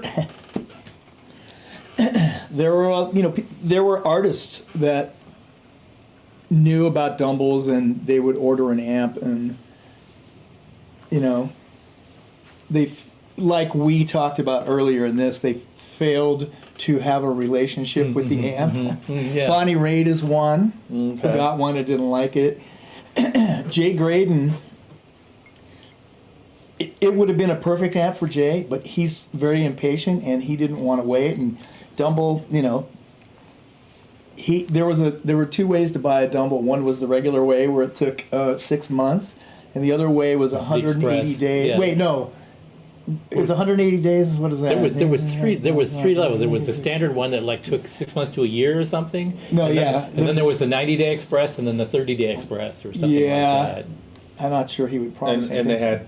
had upcharges. I have a copy of the Yeah, price it's on the list internet. that shows Yeah. that the 30-day express. And Anyway, Jay bought the fastest way you could get it, and then of course it it never- didn't materialize. And he was, he said, you know what? Forget it. Give me my money back. And Dumble said, I don't give deposits yeah. back. Or he paid in full. You have to pay in full with Yeah, Dumble. yeah.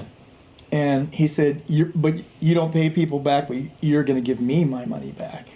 And he did. Oh, interesting. Oh. Yeah, you wouldn't mess with Jay on that kind of stuff. Oh. And he didn't. But anyway, he was a really smart guy. He had his big ears. He liked what he liked, like every amp designer and maker that I've ever met. There's an exception to that. But every amp maker that is a guitar player knows what they like and builds their amp because they can't find what they love in other people's amps, which is what you told me very early on. You said, I would rather not make any amps. I wish I could find an amp I love so much I don't ever have to make an amp. I was so verklempt when the SLO didn't work for me. I liked Mike. I met him. I instantly liked him. We bonded. We talked shop. I had a great time. I said, "Can I take this to rehearsal? Here's my credit card. I don't need your credit card. Go ahead and take it." And I took it to rehearsal, and I liked about 2/3 of it, but I couldn't get over the threshold with it, and I took it back, and I went, "There's some things I really like about this, man, but there was just some things that I told him specifically that I needed something more developed in the clean channel and in the in-between kind of settings." And he went, yeah, I haven't gotten there yet. He was really honest about it, and we were real straightforward to each other. And I said, but thanks for the opportunity to check it out. And he says, well, great, glad, thank you for your feedback, and blah, blah, blah. And smiles, handshakes, walk out the door, and I'm like, fuck, I'm gonna have to do it my fucking self. Yeah. And and I told you about that. I was like, Yep. I damn it. You really hope you wouldn't have to do Yeah. it, but you did. I thought I was going to get off the hook. So Stevie's ears took him to a place that he had to go. Dumble's is the same. You might say he might have said that he custom builds amps for each artist, Yes. but I think any one of us would play through 5 of them, and we would hear the similarities between all the amps rather than the differences, because they Yeah. were very alike in many ways. But you had a good relationship with him. Great relationship. None of the oddness. The store.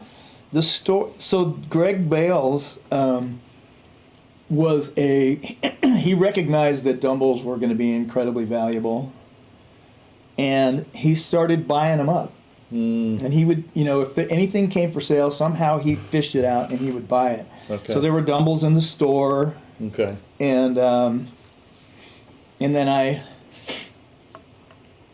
the idea was to just make money. I don't think his plan was ever to wait until they were worth $100,000. Yeah. Yeah, But- yeah. He and I went to that big Bob Dylan tour of the era, the Rolling Rolling Thunder Thunder tour. Review. Yeah, after the Rolling Thunder tour, they sold off a bunch of stuff, and there were 2 Dumbles in that. We went down to West LA. Westwood Music had the Cartage division or something, and they had a big parking lot sale with all the Rolling Thunder Review gear for sale.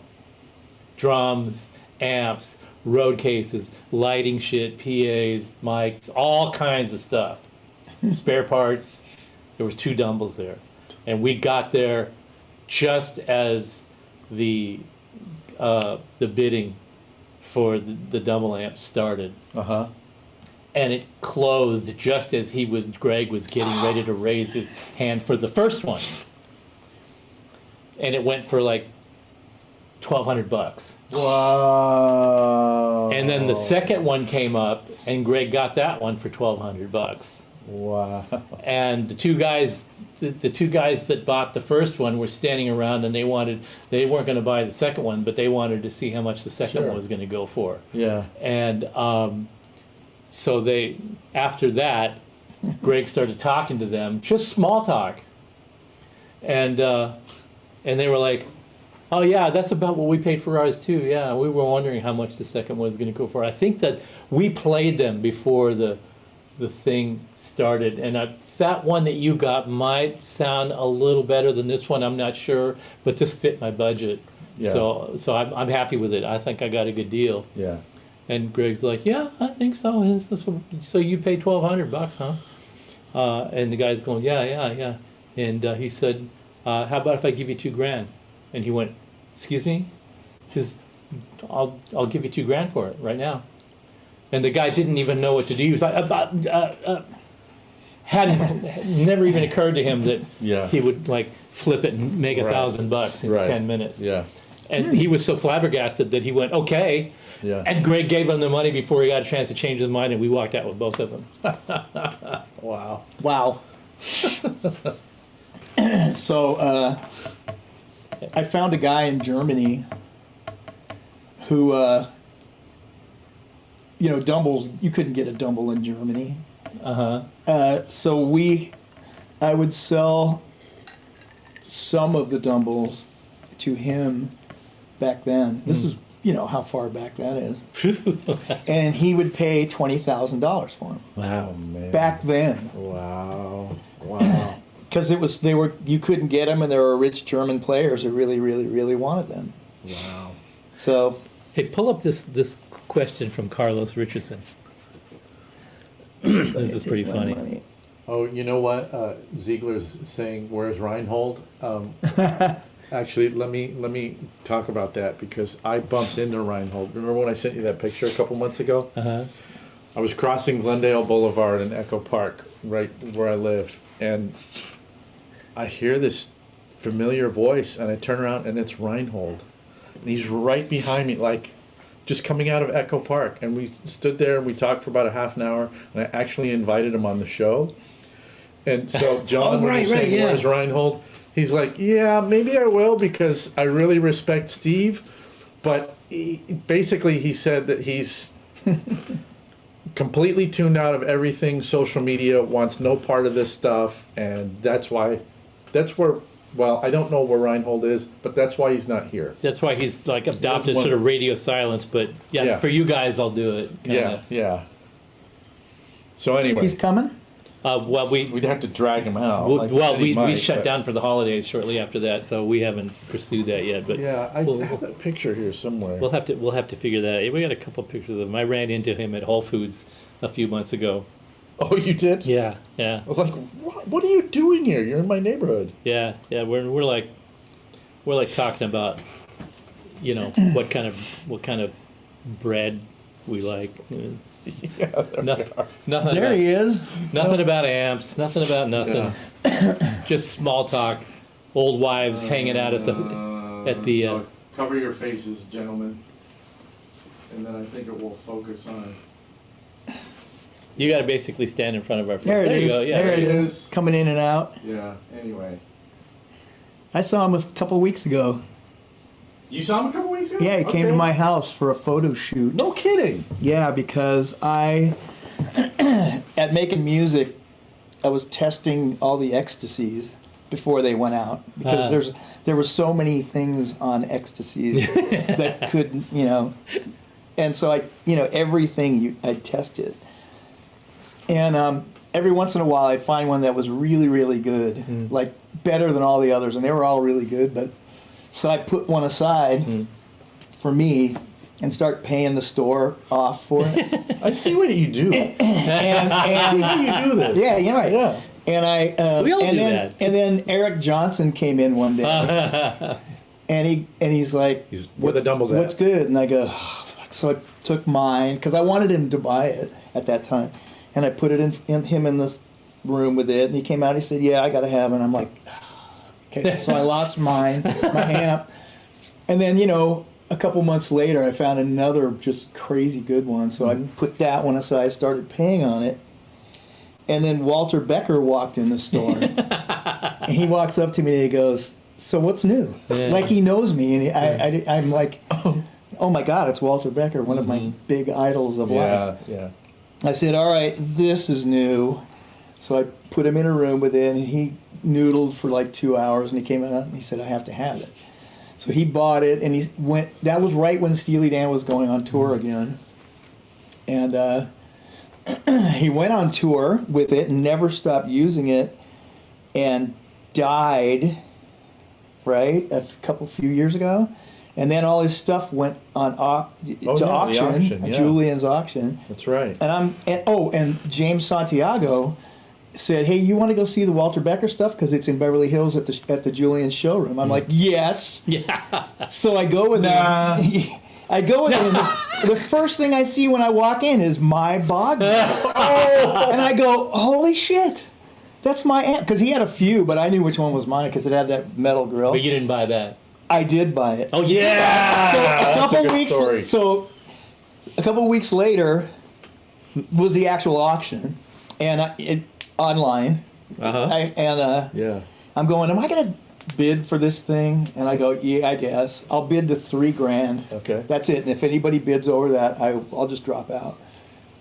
And so I'm waiting because Walter had so much crap. It was unbelievable. It's a book this thick. Yeah. A lot of it was crap. kind of. Pro audio speakers, a billion guitars. And so the amp came up, and it starts bidding real fast, and it goes right up to 3,000, and that's me, and then it stops, and I win it. So how many bids were there? Like, could you have bid 2? Or did you go straight up to 3? It went up from like $1,000, Okay. maybe $500 at a time, or $300. Okay. All right. And then, so I called Jamie Kime, dear friend, to tell him that that I won it. Mm-hmm. And I'm describing what happened. He goes, yeah, I got something to tell you about that. And I go, what do you mean? He says, you tell the rest of your story, and then I'll tell you mine. Now, Jamie, who's Jamie? Jamie Kime is a wizard guitar player, one of the best guitar players alive, who has played with Zappa Plays Zappa, Jewel, I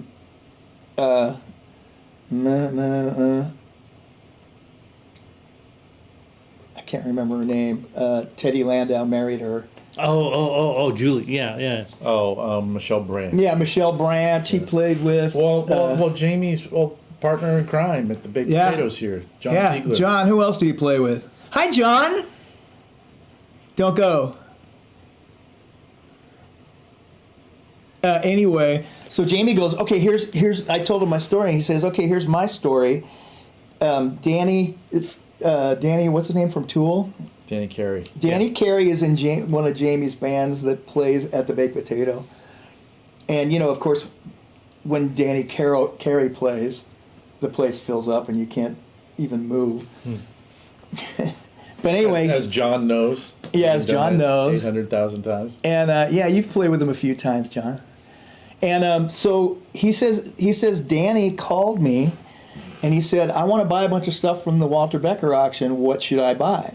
So Jamie makes him a list of things to buy and with a price to not go over. Mm-hmm. So don't pay more than this because then you'll be out of, more than you should be paying for it. On the list was my Bogner, and he told him to pay up to $5,000 for it. Oh, really? Yes. Wow.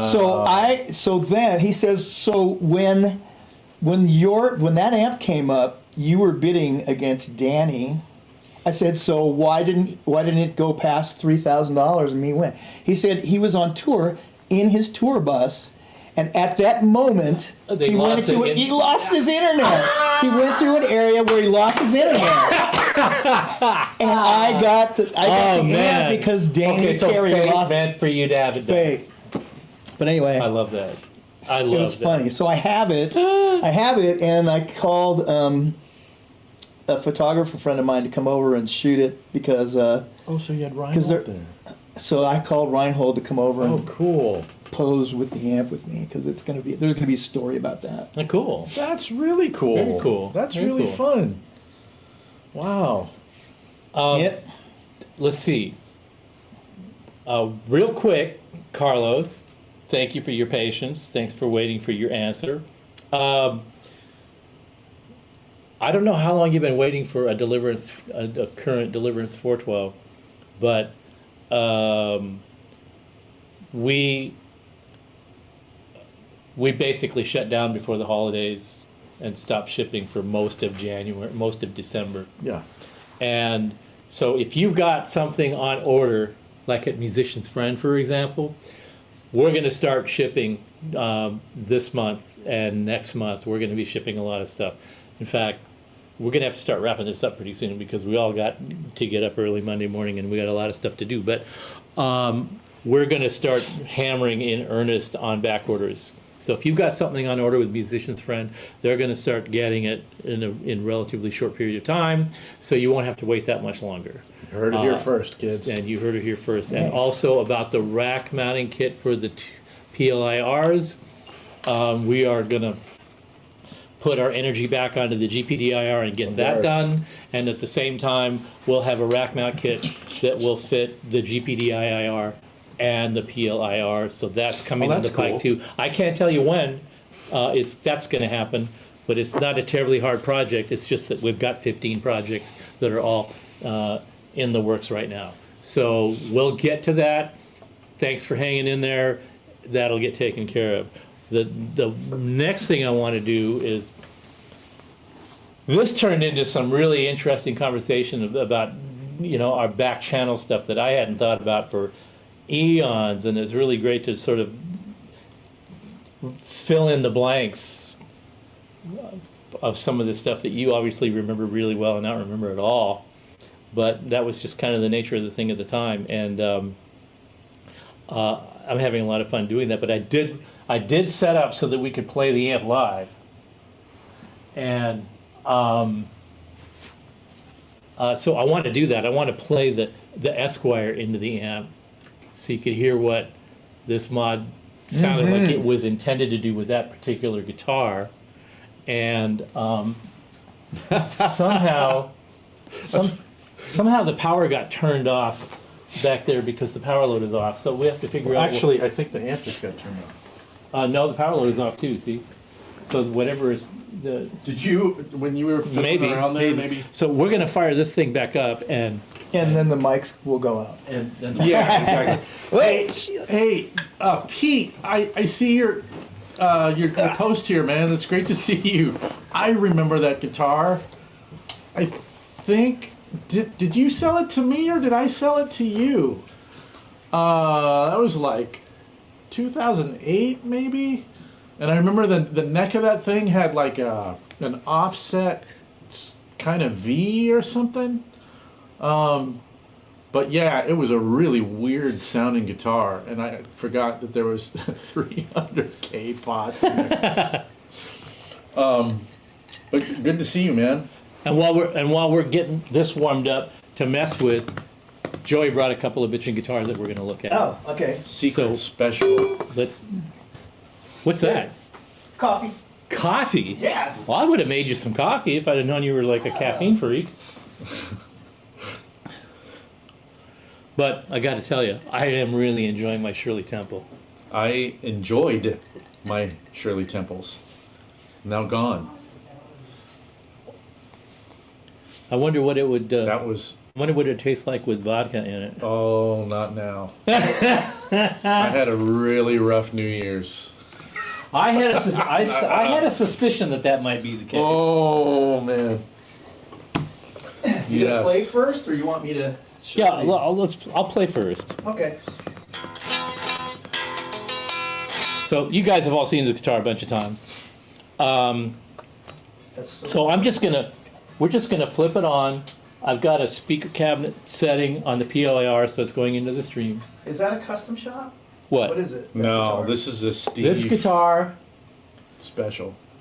There was a guitar parts shop next to Wolf and Rissmiller's in Reseda. It was called Canyon Club, Country Club. Country Club. Yes. And right across the side street of that was a place called Harmony Guitars or something Guitars or something. They sold parts. Yeah.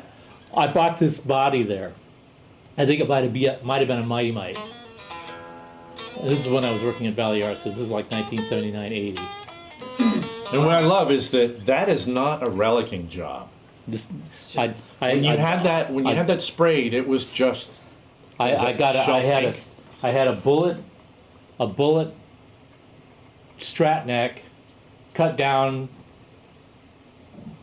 like a Telly headstock and put an Esquire sticker on it. Wait, bullet, strat, Yeah. Squire. No, it was a Oh, a Fender bullet. Okay. Like a 70s. a Fender strat neck with the metal bullet, the three. So was it a the- 3-bolter? The 3-bolt neck. Yeah. Okay, And gotcha. I got that from somebody for a song. I was just going to put this guitar together for like $200 or something, which I basically did. A friend of mine, a guy that worked at Valley Arts, gave me this 68 Telly pickup.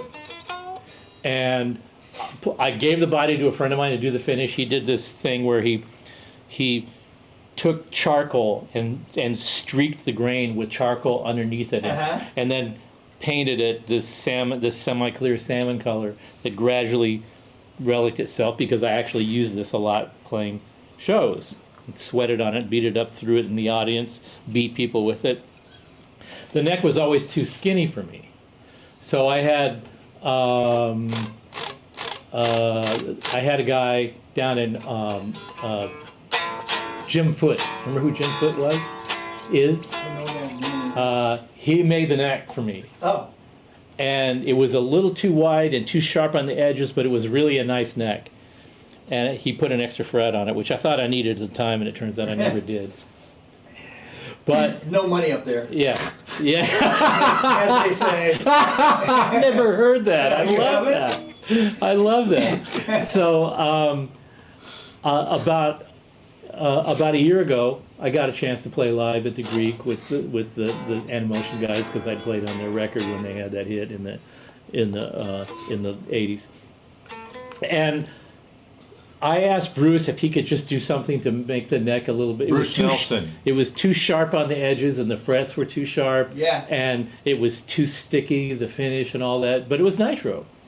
So Bruce took it and he shaved the side of the fretboard on both sides, and then redressed the frets and did a treatment on the back, and it plays better than it has ever played. And so And you have what is the bridge? Is that a old Mighty Mite or something? must be. I have no idea what bridge it is. It's just it was a bridge that they had that I could get. Yeah. And the pots, the knobs. This plate, I actually made this plate because I had an orange squeezer built into it. With Hey, wait, is that a Tessie switch? No, this is a car ignition switch. Is it a kill? Yeah, it's a kill switch. Oh my God. It was originally a mini toggle to turn the orange squeezer on and off, and I had taken that out long ago, so it was just a hole. So I drilled out the hole and I put this kill switch in there, which I also never use, but I thought it would look cool, and it does, but I never use it. So anyway, I think it's on. Yeah, you're up. You're ready. And I don't know how it's set, but you should look at how it's set. For you, right? But I got it coming through the monitors here, so when I switch to where we're hearing it, where they're hearing it, we'll hear it through the monitors. So if you want to mess around with it while I'm playing, and then I'll give it to you, and I can mess around with it while you're playing. Okay. So here we go.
So what setting is that?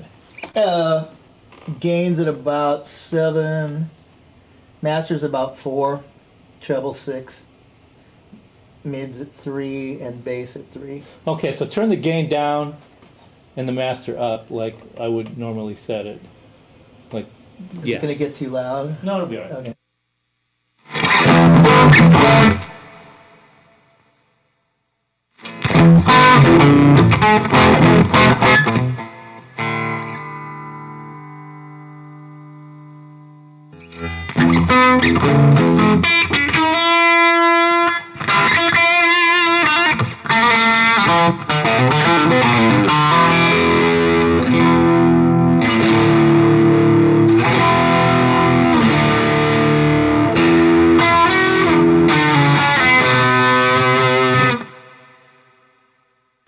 Is it clipping too much? You hear? Are you hearing That's what clipping? Erica was saying. So are you hearing it? I think it. hearing a little. We're getting pretty good feedback from you, clipping a little bit. Okay, so we'll turn it down a little bit.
Okay, so there's that way, and there's the Tim way. But you're playing it different now. You're playing it better. Am I? Yeah. Oh, thank Yeah. God.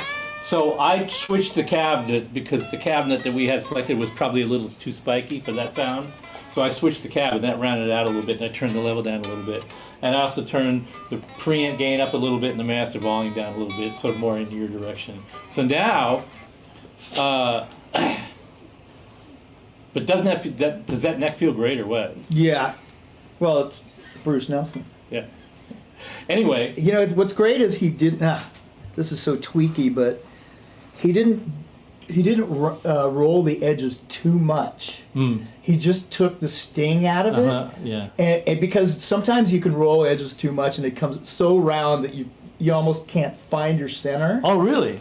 Yeah, because there's a way to roll the edges so they're almost non-existent. See, you live and breathe guitars these days. I'm still a noob. He did it so where it's just sweet, but you can still you still know what you're doing. Yeah. It's just he's so good. Yeah. So let's see what you brung. Oh, all right. Well, You just yanked that. oh, okay. This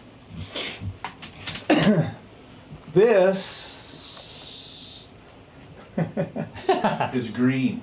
This is a pine green Maverick Dorado from the Parallel Universe series, launched a limited series, launched in 2020. The original Maverick, which was also called the Custom, The Custom, was in 1969. Fender found themselves with more 12 strings than they could sell, so they decided The bodies, right? Like, well, they weren't bodies selling- and necks, the whole thing. oh, yeah, the necks too. They had too 'cause many this is- bodies yeah, and too many bodies and necks, and they couldn't sell them all. They'd sold as many as people wanted at that point. So they had assigned someone to figure out what to do about it, and what that person decided to do was make changes to the top horn, do this kooky thing here. Carve out the bout, right? Yeah, There's not even a thing to call that. You just say they do this. kooky. And then they do this. And but I had- and most notably, they had a 12-string headstock with just 6 tuners on it. Yeah. Now, Which is- that was my question that I had for you about that I'm still not clear on is you said that that's the way they did things at the time, but they had a bunch of 12-string necks that on which the headstocks were not drilled for tuners. And that's how they were able to just make it 6. Use that neck and put 6 tuners on it because it wasn't pre-drilled for 12. I would have to assume that's true, because otherwise They would have they would three. have to They would have fill 6 them. plugs on them, right? Yeah. So they. But must, if they painted the headstock and they had plugged them, what about the back? I don't know. See, I ask all the Yeah. hard questions. I have to assume that they weren't drilled. So in the process of building the neck, they would have built the blank, put the fretboard on it, and done all that, but maybe not finished it, and maybe not drilled it for the tuners yet for some Yeah. reason. Interesting. And then the other thing is, we're almost ready to play hockey here, guys. These were also on acoustics, Fender acoustics as well. Anyway, when Fender does a thing like a Parallel Universe series, sky's the limit. So we decided to create a very upscale Maverick. Oh, the original Maverick had the Oh, the split, 12-string pickups, the right? 12-string split pickups on it, and it had a Jazzmaster bridge on it. So we wanted to have nothing to do with any of that. What we did was obviously a Bigsby. A new color called pine green, mystic pine green. Mystic meaning it has small. Meaning it has small little sparkle in it, It's like a metal flake. metal flake, but small flakes. Uh-huh. Matching headstock, blocks and binding like the original one did have, and custom Tim Shaw humbuckers under Filtertron covers. And they're in a, So when you say Parallel Universe, sky's the limit, they're basically saying you've got a series of guitars on which you basically have carte blanche to do really nice treatment on all of the important pieces. yeah. That- I'll show you another guitar that came from the series, but Okay, but we did things called well, let's hear this one. okay, tuner. Tuner. I got a tuner. Oh, don't worry. We don't tune here, man. I know. That's why I brought the tuner. Oh, no, you don't understand. We don't freaking tune guitars around here. You just That's why I brought the tuner. okay. But this He thing. he doesn't want to go back to work tomorrow and get trolled for playing out of tune. I get it. Well, first you get to play out of tune. Actually, I'm going to tune it for you. Oh, the way you tune a guitar for me don't- is you drop it out of the case face down on the floor and then hand it to me 2 minutes before going on stage.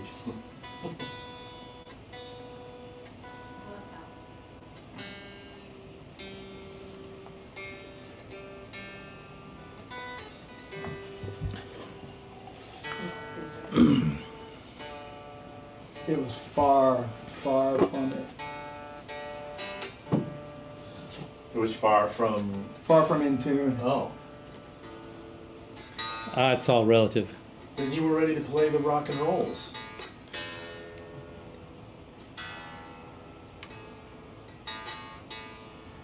V-Man, if you're talking about the Esquire being fatter and more aggressive than you associate with the Telly, it's a pretty dense body. It's a 68 Telly pickup, but an Esquire behaves You wanna much play? differently. Yeah, behaves much differently in a Telly because it doesn't have a bridge pickup on it, which changes how the strings behave. Yeah. It does. There's no magnetic pull on the strings coming from the neck pickup, so that's the Yeah, that's the little bit of that's true. guitar mojo that I know about. Yep, there are guys who are huge fans of single pickup guitars because for that very reason. Yeah.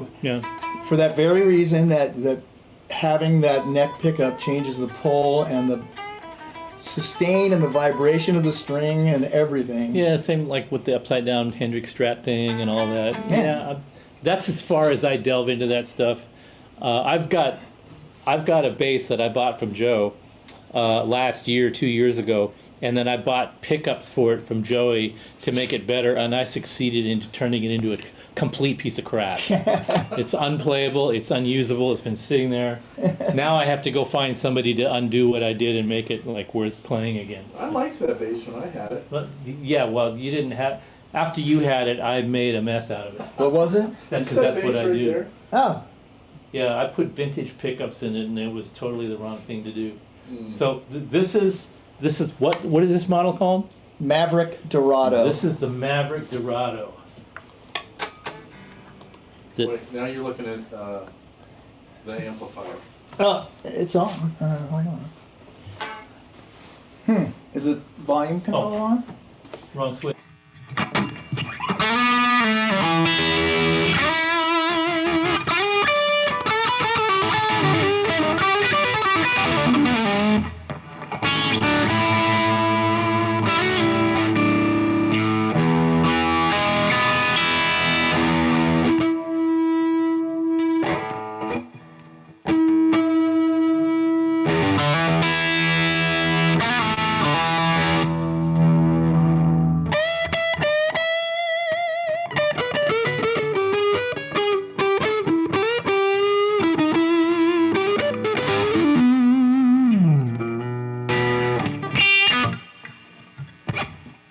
Interesting, there's a large level difference between the neck There pickup is. and the bridge I noticed pickup. that yesterday. Is that just, was that intentional? Because this pickup is very low relative to this one. Probably I'm guessing that was a prototype. The other one's a prototype. This one's a real early one. You don't play that pickup, so who cares, right?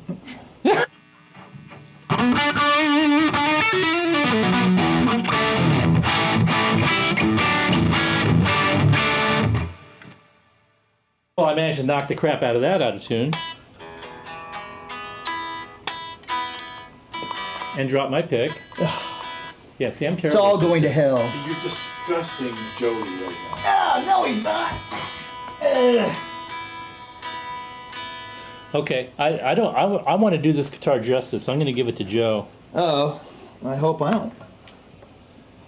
Hope I don't. I'm gonna, yeah, you that joke. Fuck it up. Oh, shit.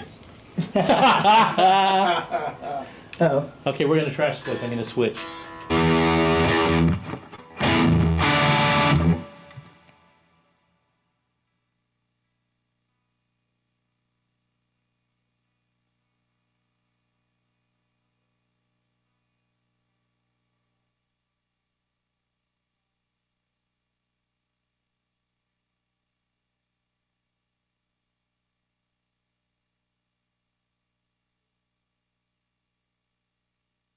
while you're tuning. Yeah, we should be telling a joke, but we don't know any jokes. You about got it?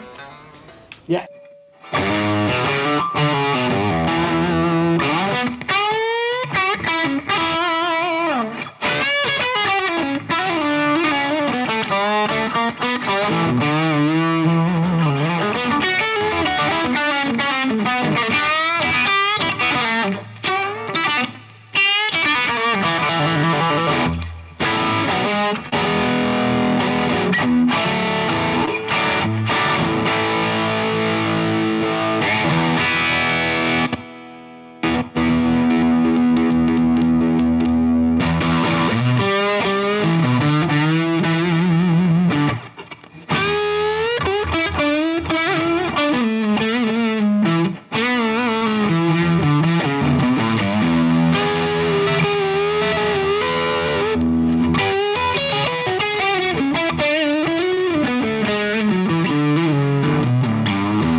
Nice. There's that. I like that. I like that little string pull thing that you do. That's sort of a signature thing you do. I really like that. Don't steal it.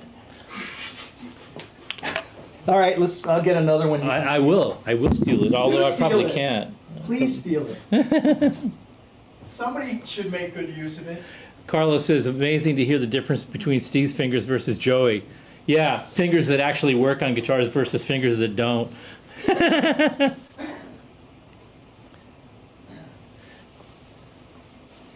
Yeah, the guitar is pretty fresh. It doesn't look like it gets it's recently built and it hasn't been thrown down a couple of flight of stairs yet. Ooh, this is one? nice. No, we're just talking about the. These are pretty. This is called the Parallel Universe Sparco-Matic. And I think we named that because it had lots of chromey pickups and stuff on it. So this guitar has a mahogany center block. Oh, interesting. Mahogany center block, and then chambered ash wings. Oh, really? Yes. Wow. And these are Seymour Duncan mini hums. Yeah.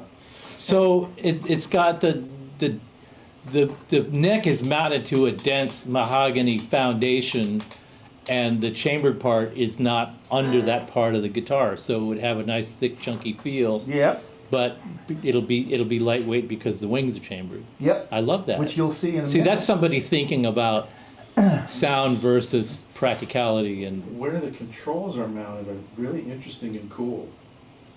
So Yeah. you can really grab that with your pinky. Yeah, so I like controls like Yeah. Strat, where the Strat Yeah. control is, because then you can Now, actually does do this feel stuff, really which is why it has tele. Compact in here? Does it feel crowded? No.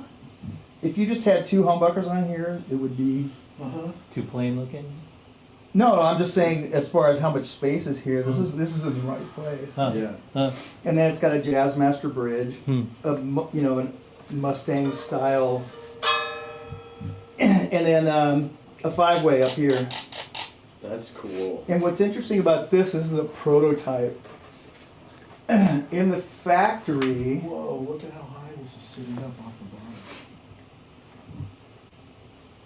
you mean how high it is in the pocket? Or Yeah. how high? Yeah, Yeah. If you tip it up, like if we can show the viewers, Oh, like it's just like a lot of real estate, right? right. I know what you Drop it want. down. Yeah, there you go. Yeah. yeah. The neck is the neck is pretty high in the pocket there. Yeah. It's right Yeah, but look high how in the pocket. action's nice and low. Yeah. It's Uh-huh. Yeah. coming off a big old Mustang style bridge. Anyway, this is a prototype, and what happens is most of these offset guitars have pick guards. And so guys who paint are used to doing the red the red stripe, and then stopping here because why waste the paint onto the pick guard? Uh-huh. Except this guitar doesn't have a pick guard, so they didn't also spray doesn't have right. the They didn't paint. spray the red right there, so I had to go back and say, "Hey guys, this guitar doesn't have a pick guard. Please spray the red all the way around." And so they do now. They did. That's funny. But you have one that doesn't have that. And I remember when you were showing me the picture, I was like, I wouldn't have picked that out unless you pointed it out to me. Right. I wouldn't either. And BMO, man after my own heart, goes, take the middle and neck pickups out of it. But this thing here, you got. Wait, hold on. Let me pseudo tune it for I'm you. just going to ruin it anyway. So No, this one might be. And I've dropped both my picks on the floor now, and they always blend into this carpet, so I don't know where they are. Oh, I see one. Oh, you do? Yep. You're standing on I'm it. standing on it. Huh. Okay.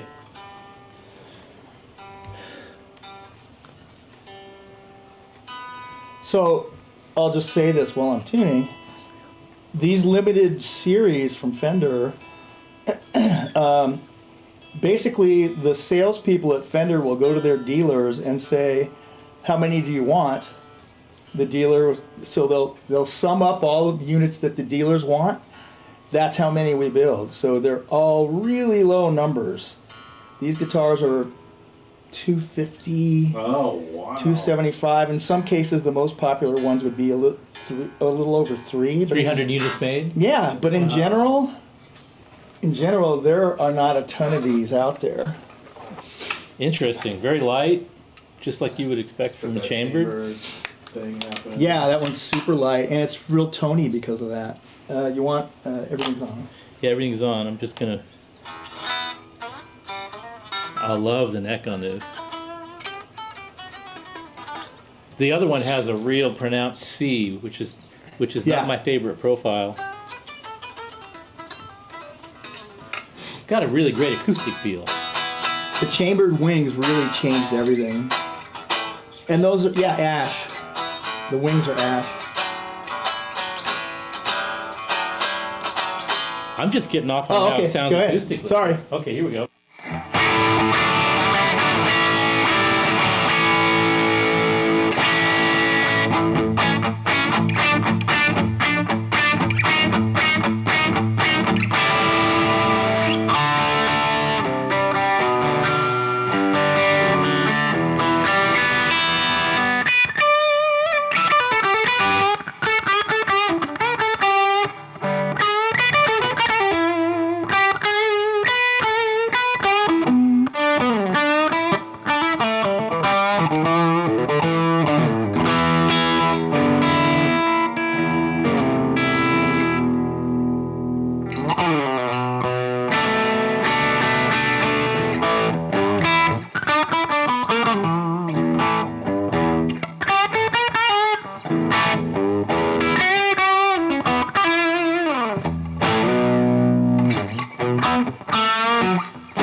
It's got that interesting little squat going on. I really like that. I like the feel of it. I like the sound of the pickups. I've always liked the sound of mini humbuckers. I would want them closer to the strings because the height of the strings off of the body, my fingers are small, so that usually gets in my way. But this isn't bothering me. I'm having fun playing this.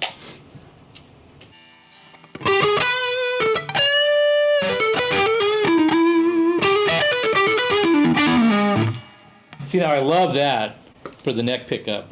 Yeah. It isn't too thick on the low harmonic They're thing. such great pickups. Nice. Seymour Duncan. Don't Nice. forget the middle one. You have to do something with the middle All one. right, we'll do something with the middle one. I want Joe to have a shot at this.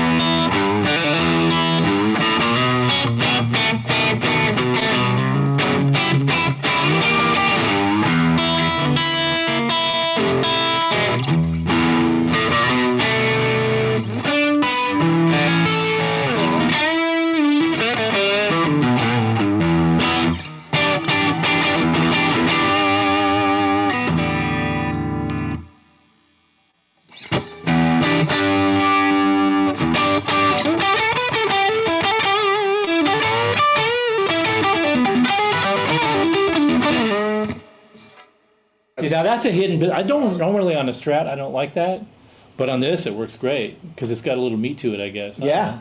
That's a really cool sounding guitar. Yeah. Well, here, play it and, No, and really make yeah. it sound good. Here. There you go. I'm just gonna drop it. How that sounds.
I feel really thrown because the setup is kind of like the strings feel really high, But and it plays itself. But I feel, yeah, definitely. And if I had more time with it, like it could. I mean, it sounds super versatile. Like you could just live with this thing all day long. Yeah. Man, I what a love cool that guitar. Wow, what a Sparco-Matic. Mm-hmm. So when was this out? Because they're long Same gone, right? series. So they limited series for the year start shipping around February or March, one a month. Oh, If we oh. can manage it and get them done, Yeah. or start shipping them one a month every month until November-ish, and then that would be the last one. Oh, okay. And we would just keep building them until we satisfy the orders. Wow. But they, if you guys are into Fender guitars, these limited series come out all the time. Usually one or more twice a year. Yeah, I don't know how much we're into Fender guitars. I mean, Yeah. they're not very well known in these parts, I guess. But I think people don't pay attention because they come and go so quickly. Yeah. But Well, it's almost like they're such a low run, and the window's so tight. Like, how do you build anticipation for each one? Just like, hopefully. bye. Well, if there were a NAMM show in January, you'd show it at NAMM, all the magazines, and Hey, press would pick it up. Don't be giving anybody any ideas. I'm kind of digging not having an NAMM show lately. Yeah. It's been working to our advantage, just out of sheer allocation of resources, not having to go through that whole process has been really actually good for us as a company, Yeah. because all those resources go into production and completing projects and The time, the money. the people. the absence of stress, Yeah. the no longer wanting to murder people after going through the whole process of setting up and tearing down, just all of that. Yep. I wouldn't mind if the NAMM show comes back and there's going to be good attendance and it's going to be fresh in everybody's mind and there's a bunch of new stuff to check out and maybe the whole vibe is different. I think it's probably a good idea that it goes away for a while so everybody can get really refocused on what's important. What would be a great presentation? You do this thing every year. You get in lockstep. Everybody, before you know it, everybody's kind of doing the same thing, and it's a bunch of worn out territory. It's good for it could probably come back, and it's good that it goes away for a couple of years, which it did. Yep. I don't know that having it in the summer in Southern California is the greatest idea. Isn't it April this year? I think it's April. April, yeah. I mean, as opposed to being in January, or in Nashville in July, Yeah, which steaming hot. 100 degrees, 90% humidity. But Where are we? oh, Oh, yeah. I'm gonna.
Feels really flat. 9.5. 9.5-inch radius.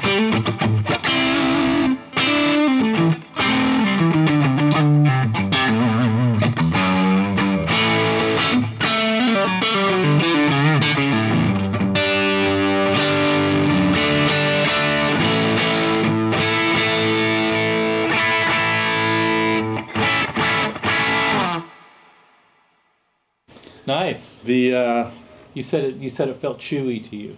that neck pickup, super, like almost.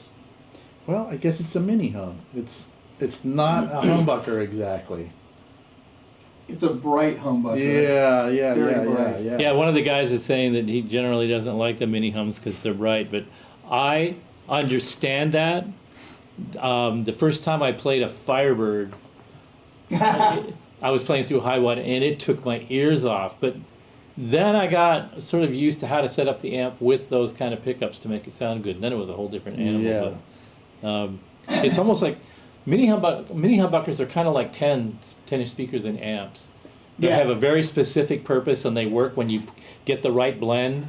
Exactly. And if they're not like 12s where you can just throw in just about anything and it works okay.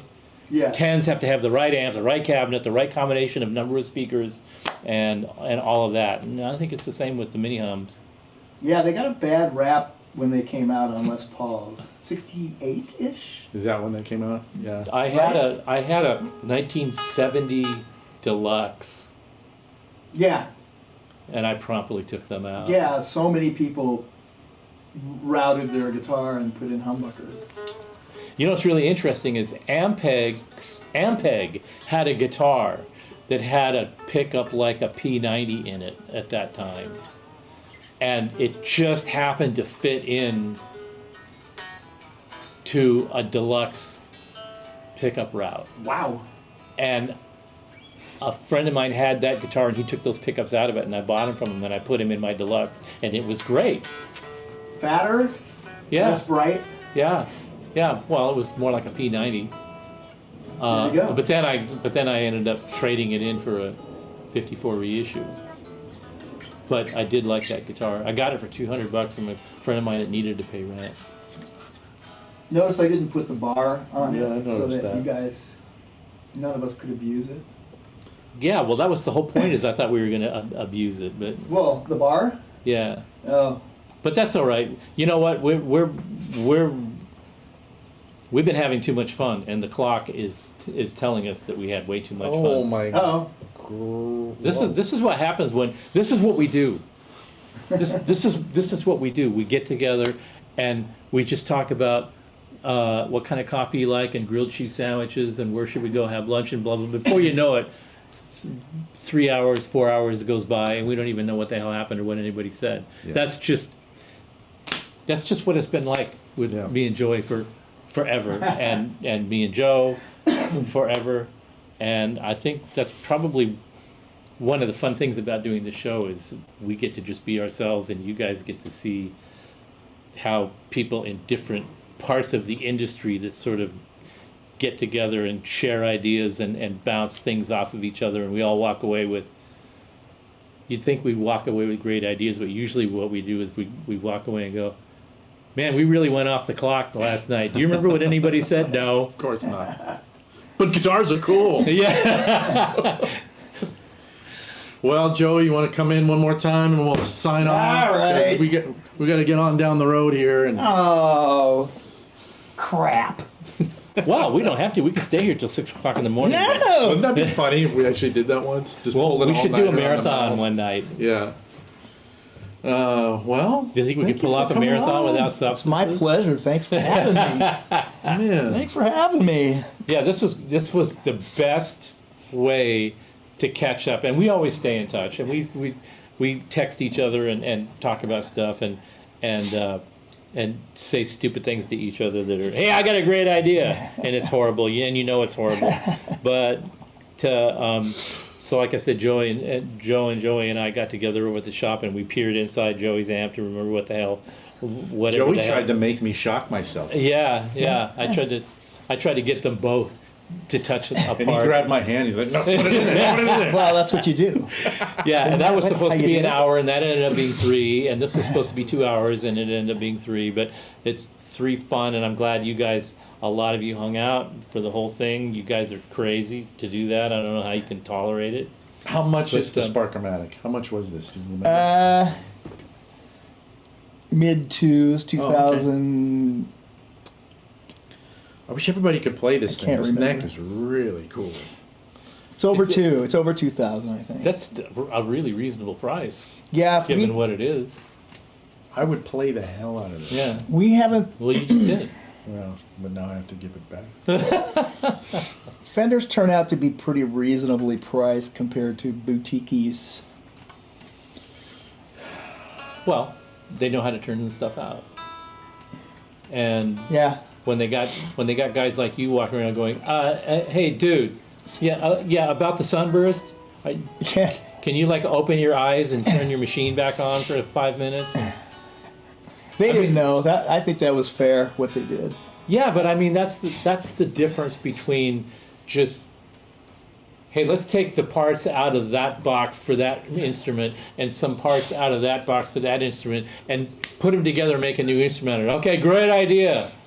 What color should the case be? I don't know, black? Let's make it blue. Okay. Yeah, there's- actually, what is that color? It's like a mint It's a surf green. surf green. Yeah. Yeah. Oh, okay. Case. So somebody asked Yeah. earlier if it does it come with a hard shell Oh, case. yeah, yeah. of It course. comes with a mint green or surf green case. And I love this too. yeah, and That's- it's nice. So, but you're the guy that's going around making sure everybody dots their I's and crosses their T's on the execution. Is that fair to say? Me and the team. Yeah, well, But You- yeah. obviously you're paying attention to the details. One thing I noticed about that the other guitar was that interesting string pull thing Oh yeah. that was only pulling on the inside 4 strings of the 6 beyond That one? Yeah, behind the nut. The forest. It's got a green little one. string stabilizer, probably because of the distance between the strings. Oh yeah. That would be the reason. Yeah, Otherwise, there would be so little down pressure downwards pressure. Yeah. on the nut. All right, guys. Cool. Hey, that wasn't on the string tree. But boy, it stayed in tune, didn't it? Sure did. Wow. It sure did. Well, here, I'm gonna pass this off to you because I gotta press the buttons over here. Okay. All right, we're gonna go out of here. And does anybody want to grab a bite to eat? I always want to grab a bite. to What eat. time is it? It's 9. Is it too late to go grab a bite? I have to Well, go let the doggy out. okay. All right. We're gonna try to. You guys are a bunch of fuckers, and I really appreciate that. I mean, that's All right. That was the evergreen post of the night. Thank you very much. Thanks for Alright, coming and guys. hanging out with us. We'll be back in 2 weeks. We have got a very interesting show next time. It's going to go in a really bizarre direction. So if you like the really inside, weird, bizarre stuff, that'll be the show for you. So thanks for hanging out. Happy New Year. Thanks, Joey, for hanging out with us. I My really pleasure. appreciate yeah, it. man. Even though we couldn't get you to wear the T-shirt we wanted, but that's Yeah. I have a really good one in the car. all right. Thanks everybody. Good night. See you in 2 weeks. Ciao. Thank you.